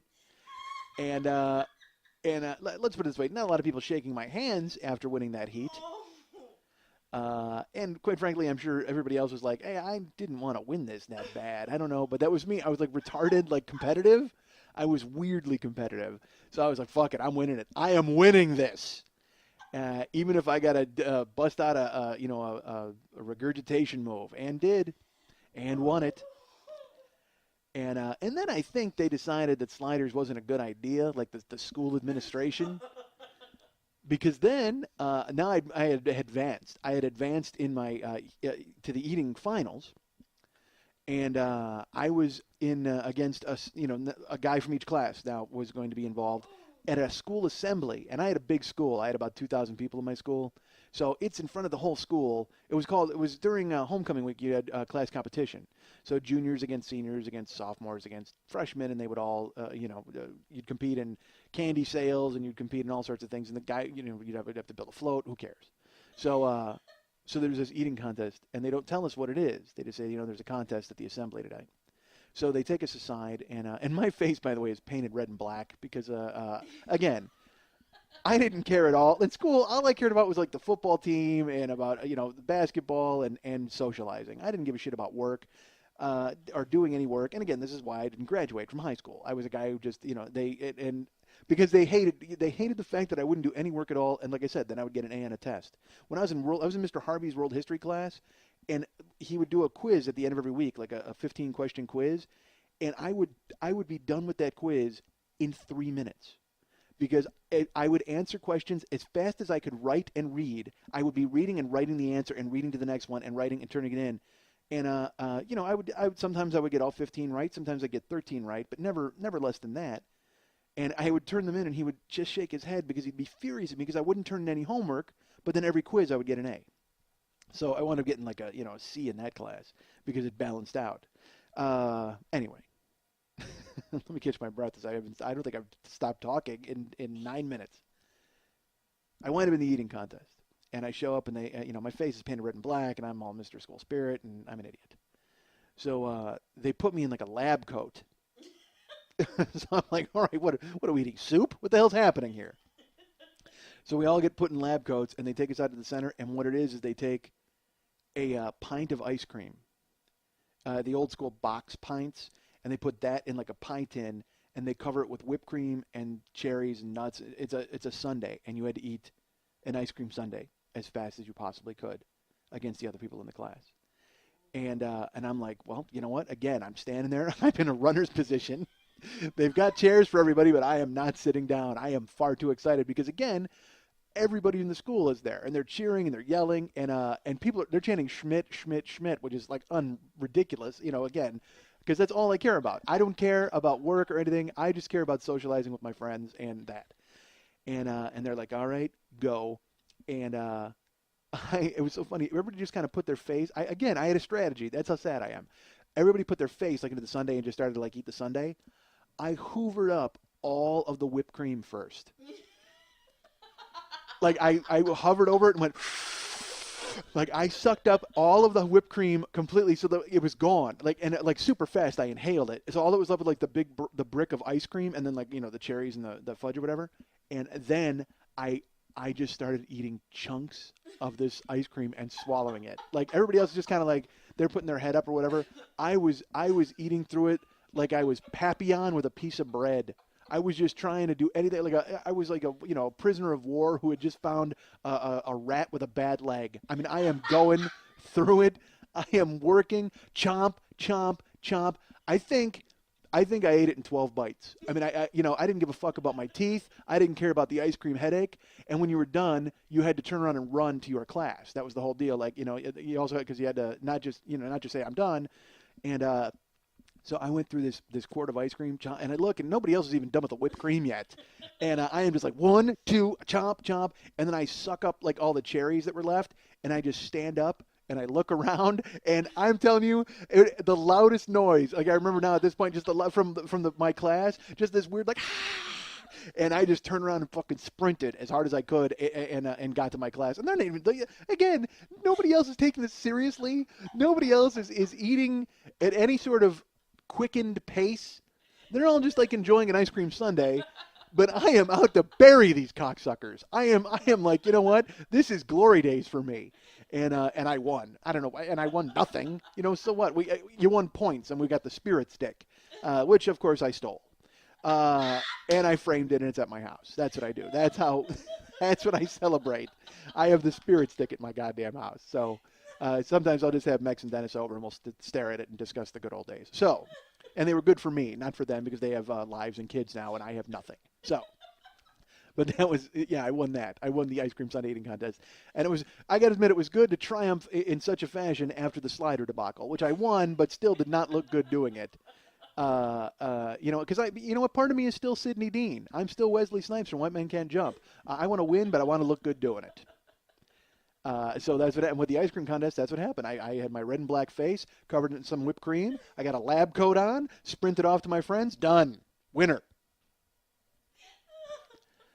And then, I don't know. I wasn't even going to talk about this, but what the hell? Why not? We're here. I was in a pie eating contest once. This sounds like it's so funny because now this food, this the professional eating league and the ESPN coverage and the hot dogs and Joey Chestnut and all those people, it's 10 years too late for me. If I had, if I didn't have the bypass surgery, and honestly, I watch those shows and I hate them because I think I said this when I was in, I used to be able to, I can chug beer, and I can chug beer really quickly, but also to me, it's important to not spill any of the beer. I mean, there's nothing worse than chugging against a guy who'll wind up with a shirt full of beer. You're like, dude, you lost. Like, you're covered in beer. The whole point is to be neat and quick. And when I watch these food eating contests and I see guys with, like, food all over themselves, I'm just like, dude, that's not good. Like, I would be the guy who would come in. I would almost be like the British gentleman of the eating contest. Like, whatever it was, like hard-boiled eggs or soup or whatever the hell. I don't know if there's a soup eating contest, by the way. I think that would be a lot of fun. I don't know if it would be, viscerally exciting for television cameras, just some guys chugging some soup. A soup eating contest would be tricky. Because you're obviously you're picking up the huge bowl and you're drinking the broth, but then you got the chunks that you got to eat through. That's all. You know what? They ought to come up with that. Seriously, a soup eating contest would be good. Because then it's like, that's a true test. Because your belly's filling up with the broth, and then you got to work your way through the wontons. That was a lot of alliteration in that sentence, by the way. Your belly in the broth and working through the wontons. That was nice. All right, I'm a poet. So, soup eating contest would be fun. But I see those contests and I think to myself, man, I should have, I could have been involved in that as a crazy fat guy. But then that's even worse. Just being a fat guy and taking the stage at the eating contest, you have some pride. Seriously, don't do that. Get a job.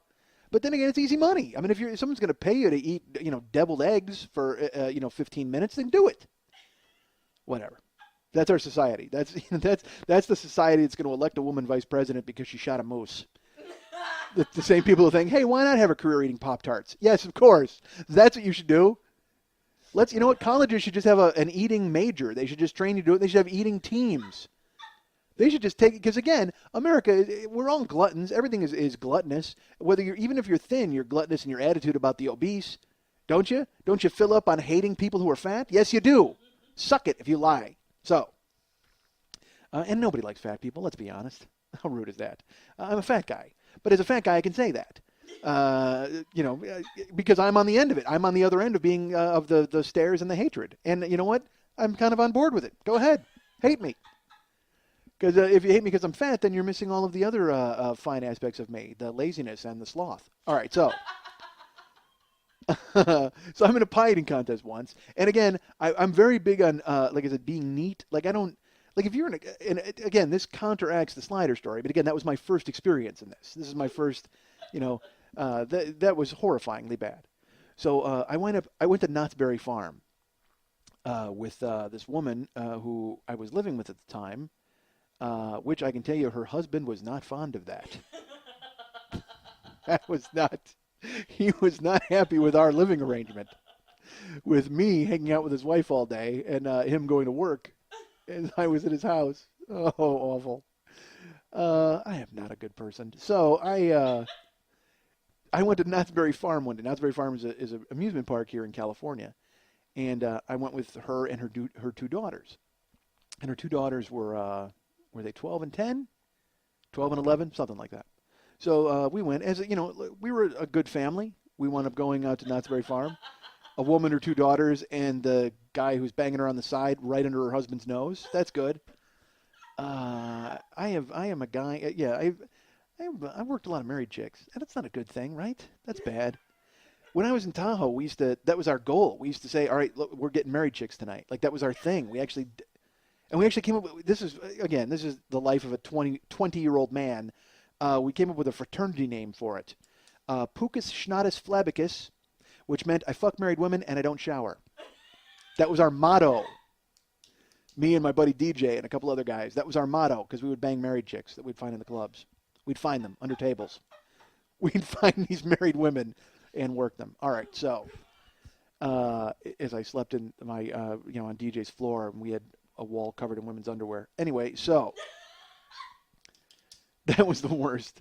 We would actually, that was your thing. You had to bring home underwear from who you tagged, and then we'd hang it on the wall. And then DJ would bring girls to his room, and there's a wall filled with underwear. And yet, that's how charismatic a performer DJ was in the sack, apparently. He was still able to pull tail with a wall full of strange underwear. Which, by the way, is my favorite place to visit when I'm in Europe, the Wall of Strange Underwear. So, I will go there. I make a beeline for it right off the plane. I get off at Heathrow, and I go to Piccadilly Circus, and I take a left. There it is, the Wall of Strange Underwear. So, I think actually every country has one. I think everywhere in Europe anyway. Here in America, very puritanical. We don't have the Wall of Strange Underwear. However, in Europe, every country you go to, you'll find a Wall of Strange Underwear. So, yeah, I would. That was our deal. Is we would bang married chicks in Tahoe all the time, and then like swap stories. Like the next day, you'd wake up and we'd all go to Kentucky Fried Chicken and talk about who we nailed. So, and then we'd unveil the underwear, which you had to have in your pocket and pull out and go ta-da. You actually had to say ta-da and put it on the Wall of Strange Underwear. So, I made a lot of mistakes as a youth and as an adult. So, I'm at Knott's Berry Farm. With this woman who I'm not going to name. Her name is Kathy. Who cares? And her husband's at work. So we got nothing to do all day because, the kids are with us. If the kids weren't with us, well, then we'd be, fucking all day. But now the kids are there, so let's go to an amusement park. Hey, and spend some of John's money. I'm a bad guy. So we wind up going, and as we're walking through the park, it's fun. I mean, we're having a good time, because I got along with the kids too. They probably thought, who's Mike, Mom's weird friend who's always here and in our house and then all of a sudden living here. But then we come upon a pie eating contest. And one of her daughters is like,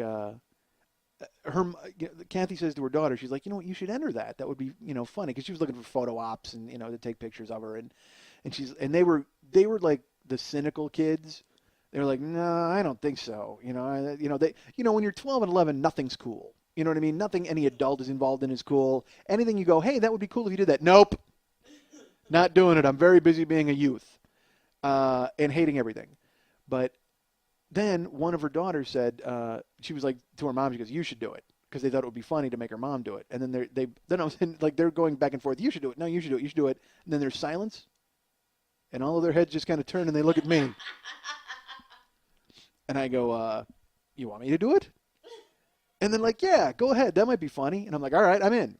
So there's a pie eating contest at Knott's Berry Farm. And there's, again, not unlike, it's a little smaller than my previous eating contest experience as far as crowd goes. There's not 2,000 people chanting Schmidt, Schmidt, Schmidt. But it is there's still like 60 people there gathered around a podium with pies. And I go up and I'll sign up. And so I go on stage and it's me. And then there's a couple of kids, of course. And then there's a grown man next to me and another grown man next to me. So there's probably I think there was 5 adults and 5 kids. And I sit down and they put you put a towel on your neck or whatever. And they go, all right, are you ready? And I turn around and I look at this little kid next to me and I go, you're finished.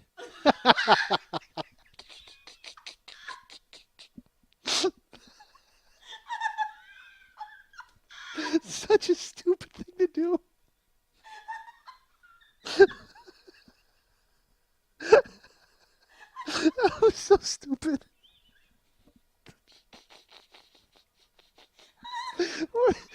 Just when you look back at stuff that you've done, when you look back, oh my God, what an idiot! What a fucking idiot! This is why I'm 41 and I live in a 1-bedroom apartment. Because these are the things of my life. Oh, Christ. I look at this kid, and he's all happy. We're all happy to be in this eating. It's a night you're out at the amusement park.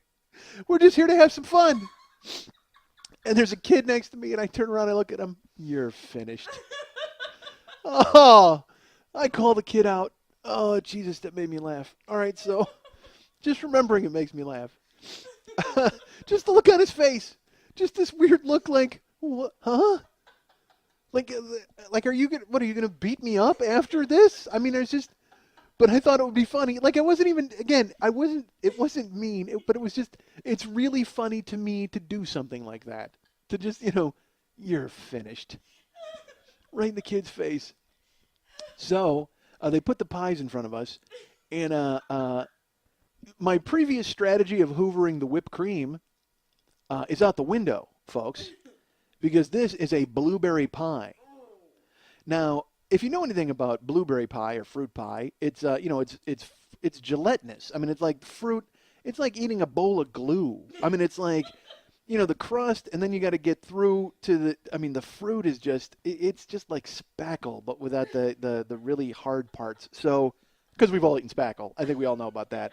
So, I look at this pie, and then I just look around. And the you're finished kid is not even, he won't even turn his head now. I mean, like he wants nothing to do with me. He won't turn and look. He's just like, you know what, I'm going to get through this, and I'm going to go ride the salt and pepper shakers because I want nothing to do with this guy. So, again, as you know, I'm very competitive. The gun goes off, bang, and I'm standing up again. Everybody's sitting down and like laughing and like getting pictures with grandma, and I go like I am in the Olympics. I eat, first thing I do is I eat all of the crust or from around the thing. I go bang, bang, bang. I'm standing up so I can get, all the way to the other side of the pie. I eat the crust all off the top. I don't even mess around with putting, because a lot of people just put their face right in the center. Ha ha, it's all about the cute photo op covered in blueberries. Not me. I'm winning this fucking thing. So I blaze through the crust. So now it's just a bowl of glue. Like the crust is gone. I've taken the roof off. Now I got to get through this, to the basement. So I hoover up the filling. Like I'm not going to just like, because you can't eat glue. You can't bite glue. You got to suck it up. So I bite through the crust and I eat it. And then I go, and I hoover up the blueberries till they're gone. I mean, they are gone. Like, I almost made the plate clean. That's how crazy it was. Like, I ate a pie, folks. I ate a pie in like 40 seconds. I blaze through the crust. I hoover up the glue. I look around. People are still, they're not even through the crust yet, and I'm done. So I'm standing up. I stand up, and I look out at the crowd. And I just look down the aisle, and I just go, oh, it's like a nightmare, isn't it? Because that was from Color of Money. When Tom Cruise is winning and he can't stop winning, he goes, it's like a nightmare, isn't it? And it's like, and I'm standing there, my pie's gone. The organizers are just like, what the hell just happened? Because there's still a little crust. Like I left a little bit because I wanted to gloat. I didn't want to just finish it and go, I'm done. I actually stood up and I looked into the distance, which then later on in my life became the stew look, which I'll explain in a second. But have you ever seen like a battle-scarred warrior standing on a war-torn field, and he stops and he just looks off into the distance as the wind blows through his hair? That's what I did. I stood there and posed. While everybody else is trying to eat their pie and laughing and their family's having a good time, I'm standing there with my arms across my chest, looking off into the distance. With and neat. Like I'm not covered in pie. I got pie on my lips, of course, because I had to do the Hoover move. But I'm standing there. I'm clean. I don't even look like I was in a pie eating contest. I look like I might have eaten a piece of blueberry pie, and I got some on my face. And I have dispatched a pie in 40 seconds. And now I'm going to stand there and just taunt. And I look into the distance. And I go, it's like a nightmare, isn't it? And I look at the crowd, and they're just like, so then there is a pocket of people who are like, that was amazing. Like, they're on board. They're stunned by it. Like, even then, they're just looking at me with awe, like, who's this robot from the future sent to demolish pies?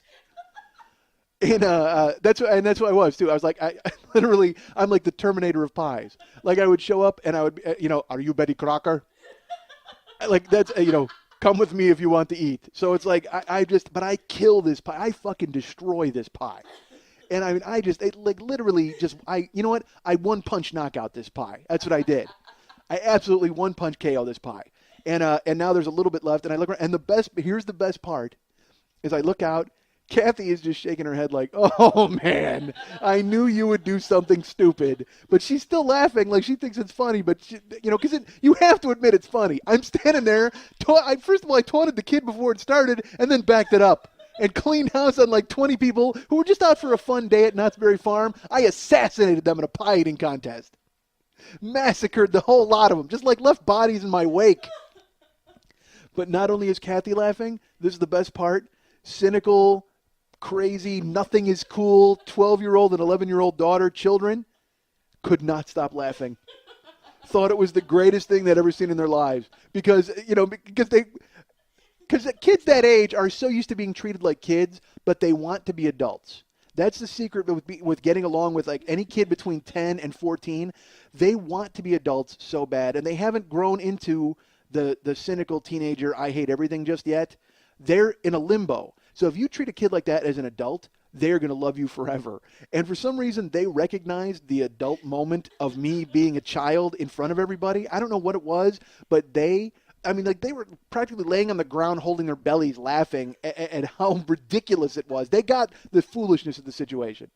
And so then I looked over at the kid. The kid was still eating, and I looked at the other kid, the man, because there were two men. And I leaned over to this guy as he's eating, and I just go, I'm done. I stop looking, and he's eating. He's like, he doesn't care. Nobody cares. But I care because it's funny to me. And I lean over. I've got just like a little pie in my face. I finished the rest of it. I put down and I ate the crust. And I lean over and I go, I'm done. To the guy next to me. Oh, it was gorgeous. It was the fucking best. And I came off, and like I said, the two little girls then when I came off the stage, because and by the way, you know what I won? Jar of blueberry preserves. Because Knott's Berry Farm is like famous for their jellies and stuff. I got like a blue ribbon and a jar of blueberry preserves. I don't want to eat blueberry pie for the rest of my life after eating one in 40 seconds. But that was the ironic prize. Like they should have just given me a pie. Like that would have been even funnier. Christ, I wish I had a videotape of it, though. I mean, I wish I had some record of it just to look at that kid's face, to see him you're finished. And then to stand up, to taunt, to pose, and then just go, I'm done. Like right in the guy's face. He's still eating. His children are there. I took his manhood. I took your pie-eating manhood in front of your whole family. Suck it. You know what? You're not allowed to eat pie ever again. I'm not even talking about eating pie for speed. You're never allowed to eat pie again. Because I just fucking destroyed you. You know what I did? I'm like the Predator, dude. I ate a pie, pinned you down, and ripped your spine right out of your back. And now I hold your disembodied skull over my head, and I taunt you with it. I'm going to eat pie out of your skull, you fuck. I'm going to fill your skull with pie and go to work. Take that. That's what it felt like. It was so funny. All right. Yeah, so I've done that. Stupid shit like that is hilarious to me. It is hilarious. I would do it now. All right. What? How did I get on that? Oh, here's Lily. Like she's trying to pretend like she's not involved. She just mouthed the word salt, which is true. I knew it. It's because, all right, so I was in high school, and I'm just going to go into this. How sad is that? How do you follow the pie story? I shouldn't even tell it. That pie story was genius. I forgot all about that until just now. Oh, I'm going to eat pie out of your skull. I want a hat that says that. I'm going to eat pie out of your skull. You can buy those hats. You can go to those, those stores have the place where you can buy a hat that says something. I want a hat that says that. I'm getting it.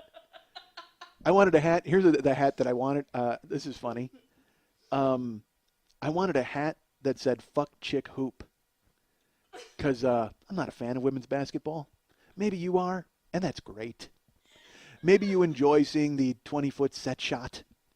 Maybe you enjoy watching women play basketball from the 50s. That's fine. But I'm not a fan. It's not something I enjoy. So I wanted to get a hat that said "fuck chick hoop" for the longest time. I wanted to get it. And I went, when they came up with these embroidery joints where they would make hats, I went to a place. I go, you make a hat that says anything. They're like, we'll make a hat that says anything. I was in the Mall of America. And I said, all right, I want a hat that says "fuck chick hoop." And this guy, he was like a 22-year-old kid. He's like, what? I go, yeah, it's like, I don't like women's basketball, and it's like a joke with some friends. It's an in-joke, and so I want a hat that says "fuck chick hoop." And he goes, all right. And he was going to make it. And then the guy who ran the stand said, no, you can't do it. Because we're at the Mall of America, and the guy was afraid I would wear it around the mall. And I said, look, I'm not a psychopath, like who's out to start fights with women's basketball fans. It's an inside joke with some friends of mine. And he's like, look, I can't do it. I go, I will promise not to wear it. I go, honestly, you could staple the bag shut. I don't care. I go, and you know what? I understand now where the guy's coming from. At the time, I was furious because that's me. I'm Mr. Furious who gets angry. Not the mystery man, Mr. Furious, but just that was it Ben Stiller was Mr. Furious in that movie, right? Wasn't he? Sad. Was it funny? No way. I've never seen it. I have not watched it. I know Paul Rubens is in it, but doesn't he? He's disgusting though, right? Brilliant. But isn't he like? Doesn't he have like zits, or he's got some weird thing? He's brilliant in it. Oh, Well, Paul Rubens is great though. He was on 30 Rock. He was great. I mean, he just does great things. There's always rumors that he's going to play at the UCB. They're trying to get him. Like he almost came to CDR one time, Comedy Death Ray. They almost had him, and something happened at the end. But that would be phenomenal. How much would you pay to see him do a show? Yeah, no kidding. Me too. Hi, folks. I'm just talking to Lily. I'm an idiot. So sad was that. Adding more fuel to the get Lily a mic fire. But honestly, would you want Lily to have a mic during I'm going to eat pie out of your skull? What's she going to say? She's just going to laugh uproariously and then collapse. And it would just be louder. Oh. So I understand now where the guy was coming from with the hat. Like he wouldn't make me a hat that said "fuck Chick Coop." At the time though, again, I'm angry, but I understood it. But then finally, a few years ago, a Chicago comic named John McDonnell, I had told him this on the road one time, and I didn't even remember mentioning it to him. And he goes, "Hey, I got something for you." He gave me a hat that says "fuck Chick Coop." So I actually own the hat now. And I actually, you know what? I think. I did get the hat from my friend Dennis. I think. Did I? I must have. I don't know. I'm confused. But I think I might have gotten it for him, but now I have my own. Basically, is the bottom line. I have it, and you know what's weird? The first place I wore it, Mall of America. I actually booked a flight to Minnesota, got off, drove past their wall of strange underwear, right to the mall. I forgot to mention there's one in Minneapolis. Actually, it's in St. Paul. But they're the Twin Cities. They share a wall of strange underwear. Why not? So I'm in high school, and it turns out like I'm going to eat a shaker of salt. And that sounded like a Jimmy Buffett lyric, didn't it? Did that sound like that sounded like looking for my lost shaker of salt, right? I'm eating my lost shaker of salt. So, by the way, can somebody shoot Jimmy Buffett in the face just so white people are sad for 3 days? All right. I don't get it. I don't understand the Buffett thing. I don't know why. It was funny because Pardo and I would imagine if you listen to me and you listen to Jimmy, because we were together for a long time, and then you hear us separately, and we hate a lot of the same things. We hate sandals. We hate Jimmy Buffett. We hate those things, and it's not. It just so happened that was why our show was so great, because we hated everything equally. Except I think I hated myself a little more than Jimmy hated me, if I remember correctly. Although, as it turns out, maybe not, since I got whacked. So, but yeah, we hated those things equally. So when you hear me take off on Buffett, it's not like we just both hate him. And I can't stand just baseball hats and fraternity guys, and it's so funny. I have XM radio, and there's Kenny Chesney has his own station, and it's called Flip Flop Radio or something, and he's trying to be the new Buffett. So these people are like, yeah, man, we got some margaritas and, some sand and some Chesney. Yeah, that sounds awful. Honestly, I don't want to be, that sounds like something you would step in the sand. Oh, Christ, I stepped in some Chesney. That's not good. I can't believe I went barefoot. There's Chesney all over this place. Christ, I need to wear some shoes so I don't step in the Chesney. So. I was going to go to eat the shaker of salt. So I have to prepare myself the next day, and I don't do any research. I just figure, well, it's going to be easy.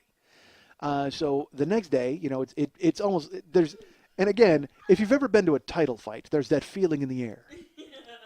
So there's this thing, and people are betting, and they're laying down money, and it's going to happen. And I go to sit at the table, and there's a full salt shaker, and my only requirement was, and this may have been why I chose to do it in the first place.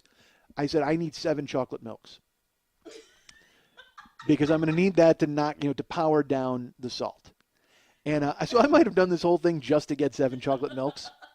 Like it was just a casual utterance that I dropped, and then I saw a way to work a milk scam. So I'm at the table, and they, I get the salt shaker, and they bring me the 7 chocolate milks, and again, I have a flair for the dramatic, folks. So I shake my arms out, and then I have the milks, and I line them up in like a semicircle around the salt, and then I shake them up, and I open them. I go, and I'm like 1, open, 2, shake, open, 3, shake, open. Like I might have taken 6. I completely Ed Norton, Art Carney these milks.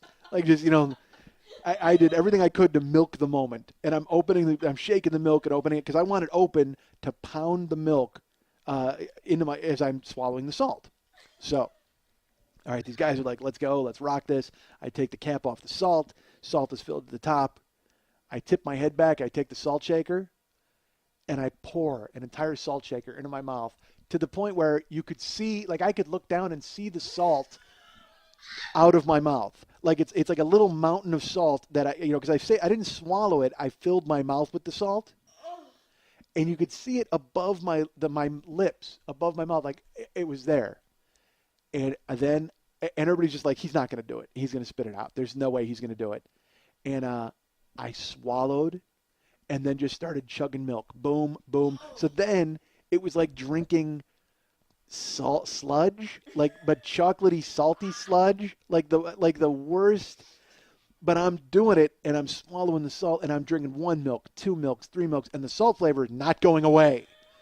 And I thought, well, by the 3rd milk, I'm going to get rid of the salt taste, and then the next 4 milks are just, that's like gravy. That's home stretch. 4th milk, 5th milk goes down, still salt. I mean, just brutal. And swallowing salt, it feels like I drink a glass of sand. I mean, it's like it has to go down your throat, even with the milk involved, which turned it into like what it turned it into? Like, you remember cocoa wheats or grits? It had that kind of a texture. It was like swallowing salt and chocolate grits. Like I can't even explain it. But imagine drinking an entire salt shaker and just drinking. So then I get to the 6th and then the 7th milk, and I'm still salted up. I mean, like I can still. It just. My mouth is starting. So I go, I need more milk. Of course, I immediately think that's what I need is more milk. I don't know why. What I really need is an ambulance. But I decide more milk is the way to go. So I drink 4 more milks. I pound 4 more chocolate milks. I make someone go get them, and I pound them. And I'm sitting there with a belly full. And by the way, I'd already eaten lunch. I ate lunch before the big salt extravaganza. That's how confident I was.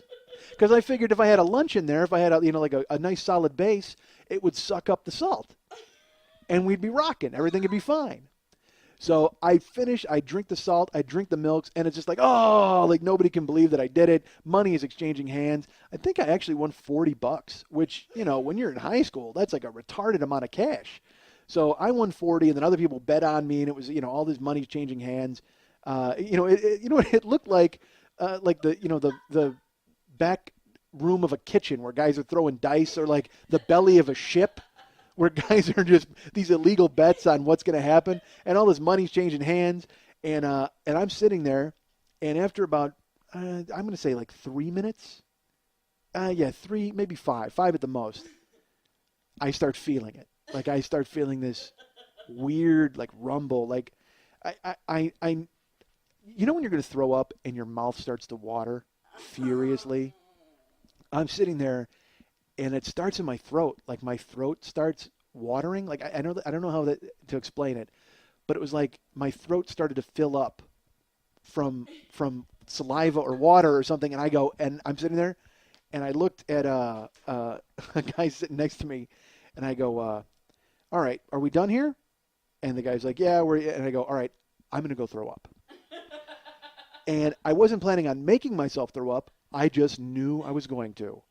And I wanted to be calm about it. Again, I'm all about neatness. I don't want to like panic and run out of the crazy lunchroom like a psycho, because then everybody's going to be like, ha ha, Schmidt. So instead I got up and I was very cool about it. I'm like, all right, I'm going to take off. I got my 40. Everybody's got their money. Everything's cool. And inside, it feels like a salt fetus is trying to climb out of my body. Like it is the worst.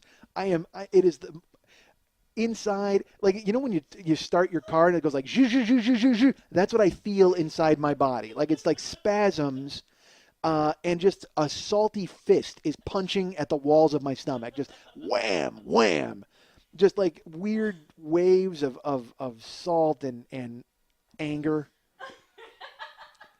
And I walk, and in my high school, the lunchroom was central to the school, and then you had to walk in any direction and go through like those doors with the push, chung chung, like a push handle.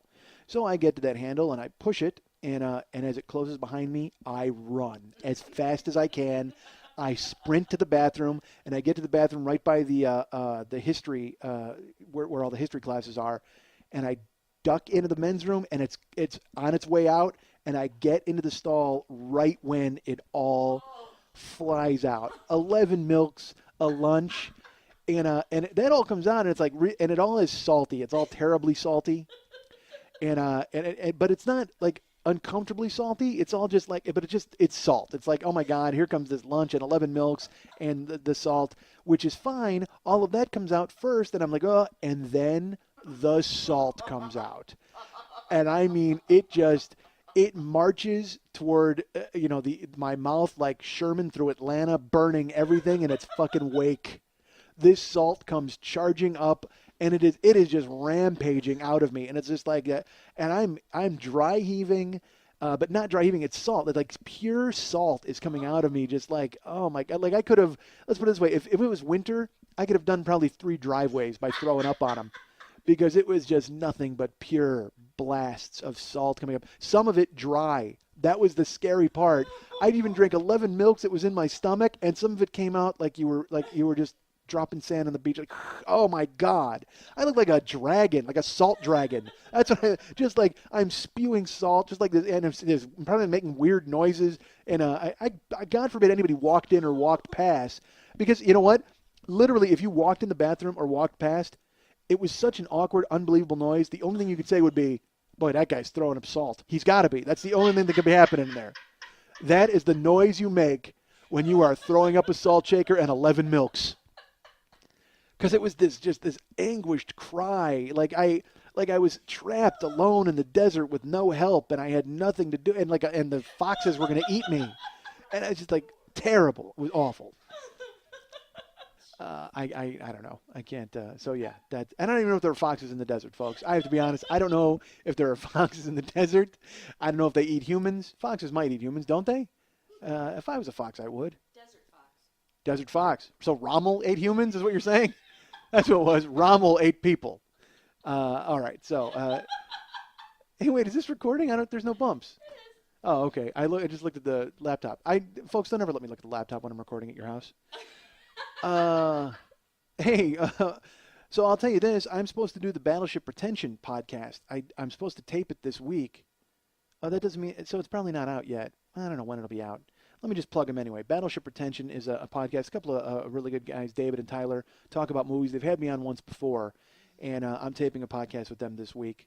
And I don't know when it will air. I will let you know, or you can just go ahead and subscribe to their podcast too. What the hell? What are you doing besides nothing?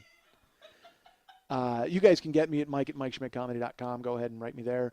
Go ahead and write me at myspace.com/MikeSchmidtComedy. And please, by all means, write me notes telling me what a gluttonous fuck I am and how I'm a jerk and everything else. Or write me with praise and tell me how you can't believe how brave I was to tackle on the salt obstacle. But yeah, that's Mike@MikeSchmidtComedy.com. And also go to myspace.com/MikeSchmidtComedy. Go ahead and write a review at iTunes. That would be kind of cool if you did that. I would appreciate it. And also remember to subscribe through iTunes if you haven't already. And get a new, if you're a Zune user, you know what? I don't know if you saw yesterday. They just released a new iPod Nano. So now's your chance. Now's your chance to go leave your Zune out in a field where it would prefer to be, and then run away and like I did with a dog when I was a kid. We had to do that. I didn't want to do that. We took this dog. My mom, we actually did the thing where they drop a dog off in the field and we left, like this dog Rocky.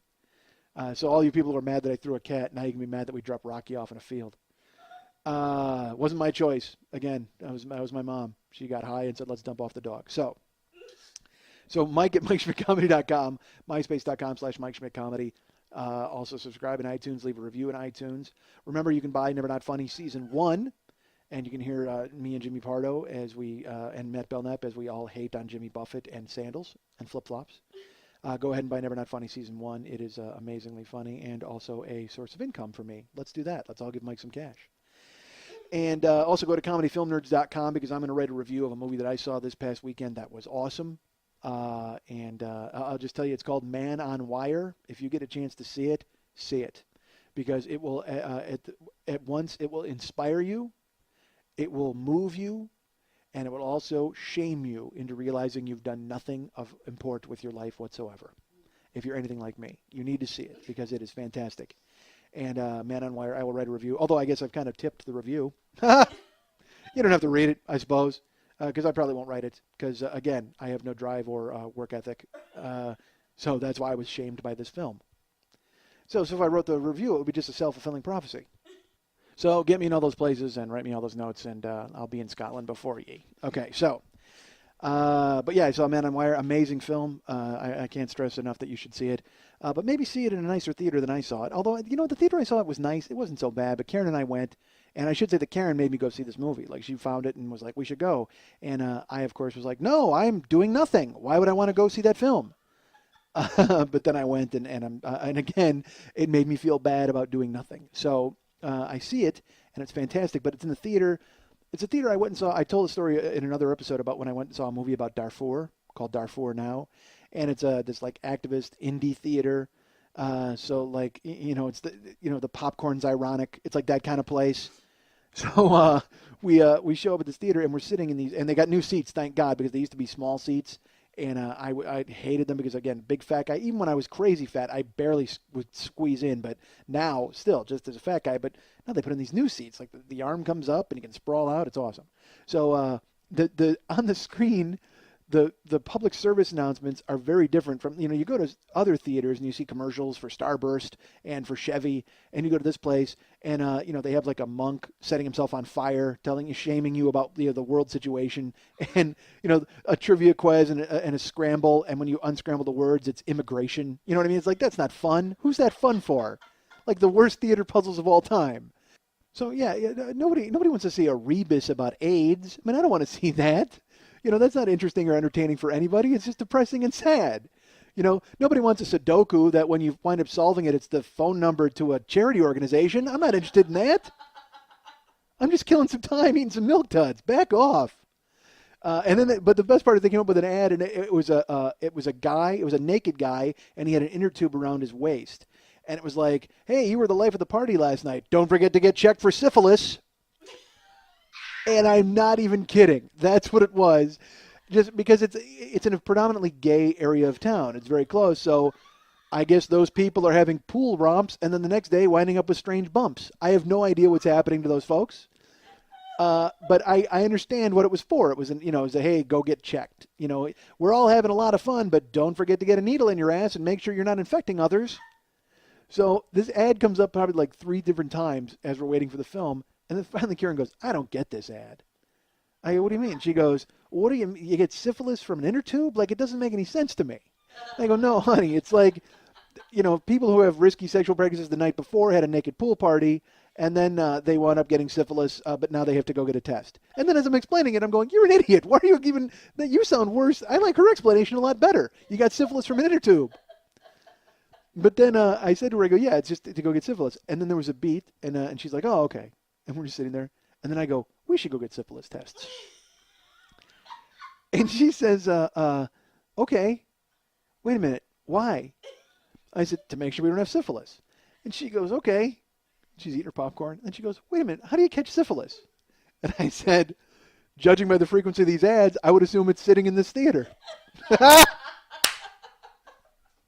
It was almost like I set her up for it, but I didn't, I swear to God. But I just was like, yeah, you know what, judging from the fact that they're showing these ads a million times, I got to be honest, maybe just being here is a danger to us. Certainly I'm not naked, and I don't have a fucking inner tube, but I feel like I got to go get a checkup after watching a movie in this theater. If you're going to warn me that many times that there's a communicable disease in my future, maybe I think twice about getting the popcorn. Holy God, folks. I mean, seriously, if you got to warn me that many times, that doesn't make a lot of sense. You know, you might as well just have a doctor on call right there in the theater. Because, I mean, I'm feeling a little itchy watching this film as it is.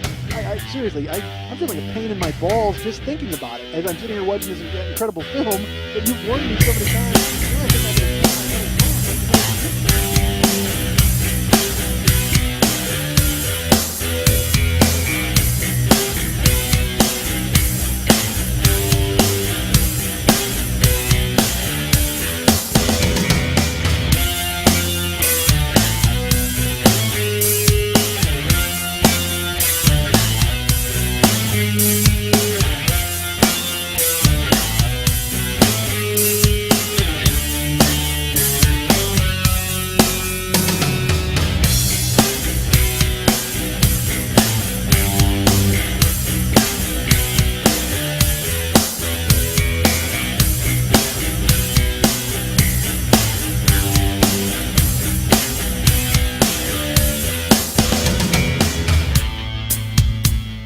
I'm a dick, folks. I'm not going to lie to you.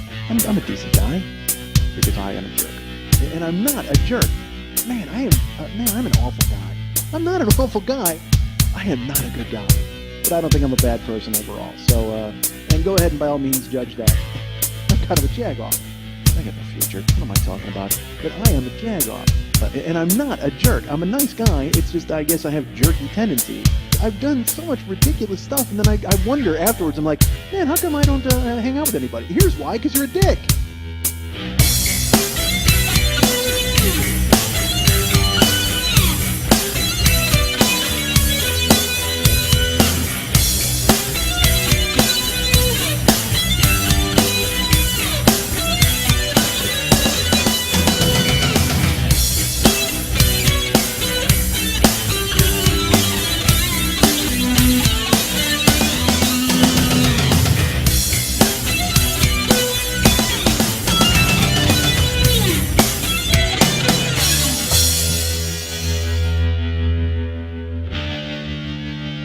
You're finished. You're finished. You're finished. You're finished. You're finished. You're finished. You're finished. You're finished. You're finished.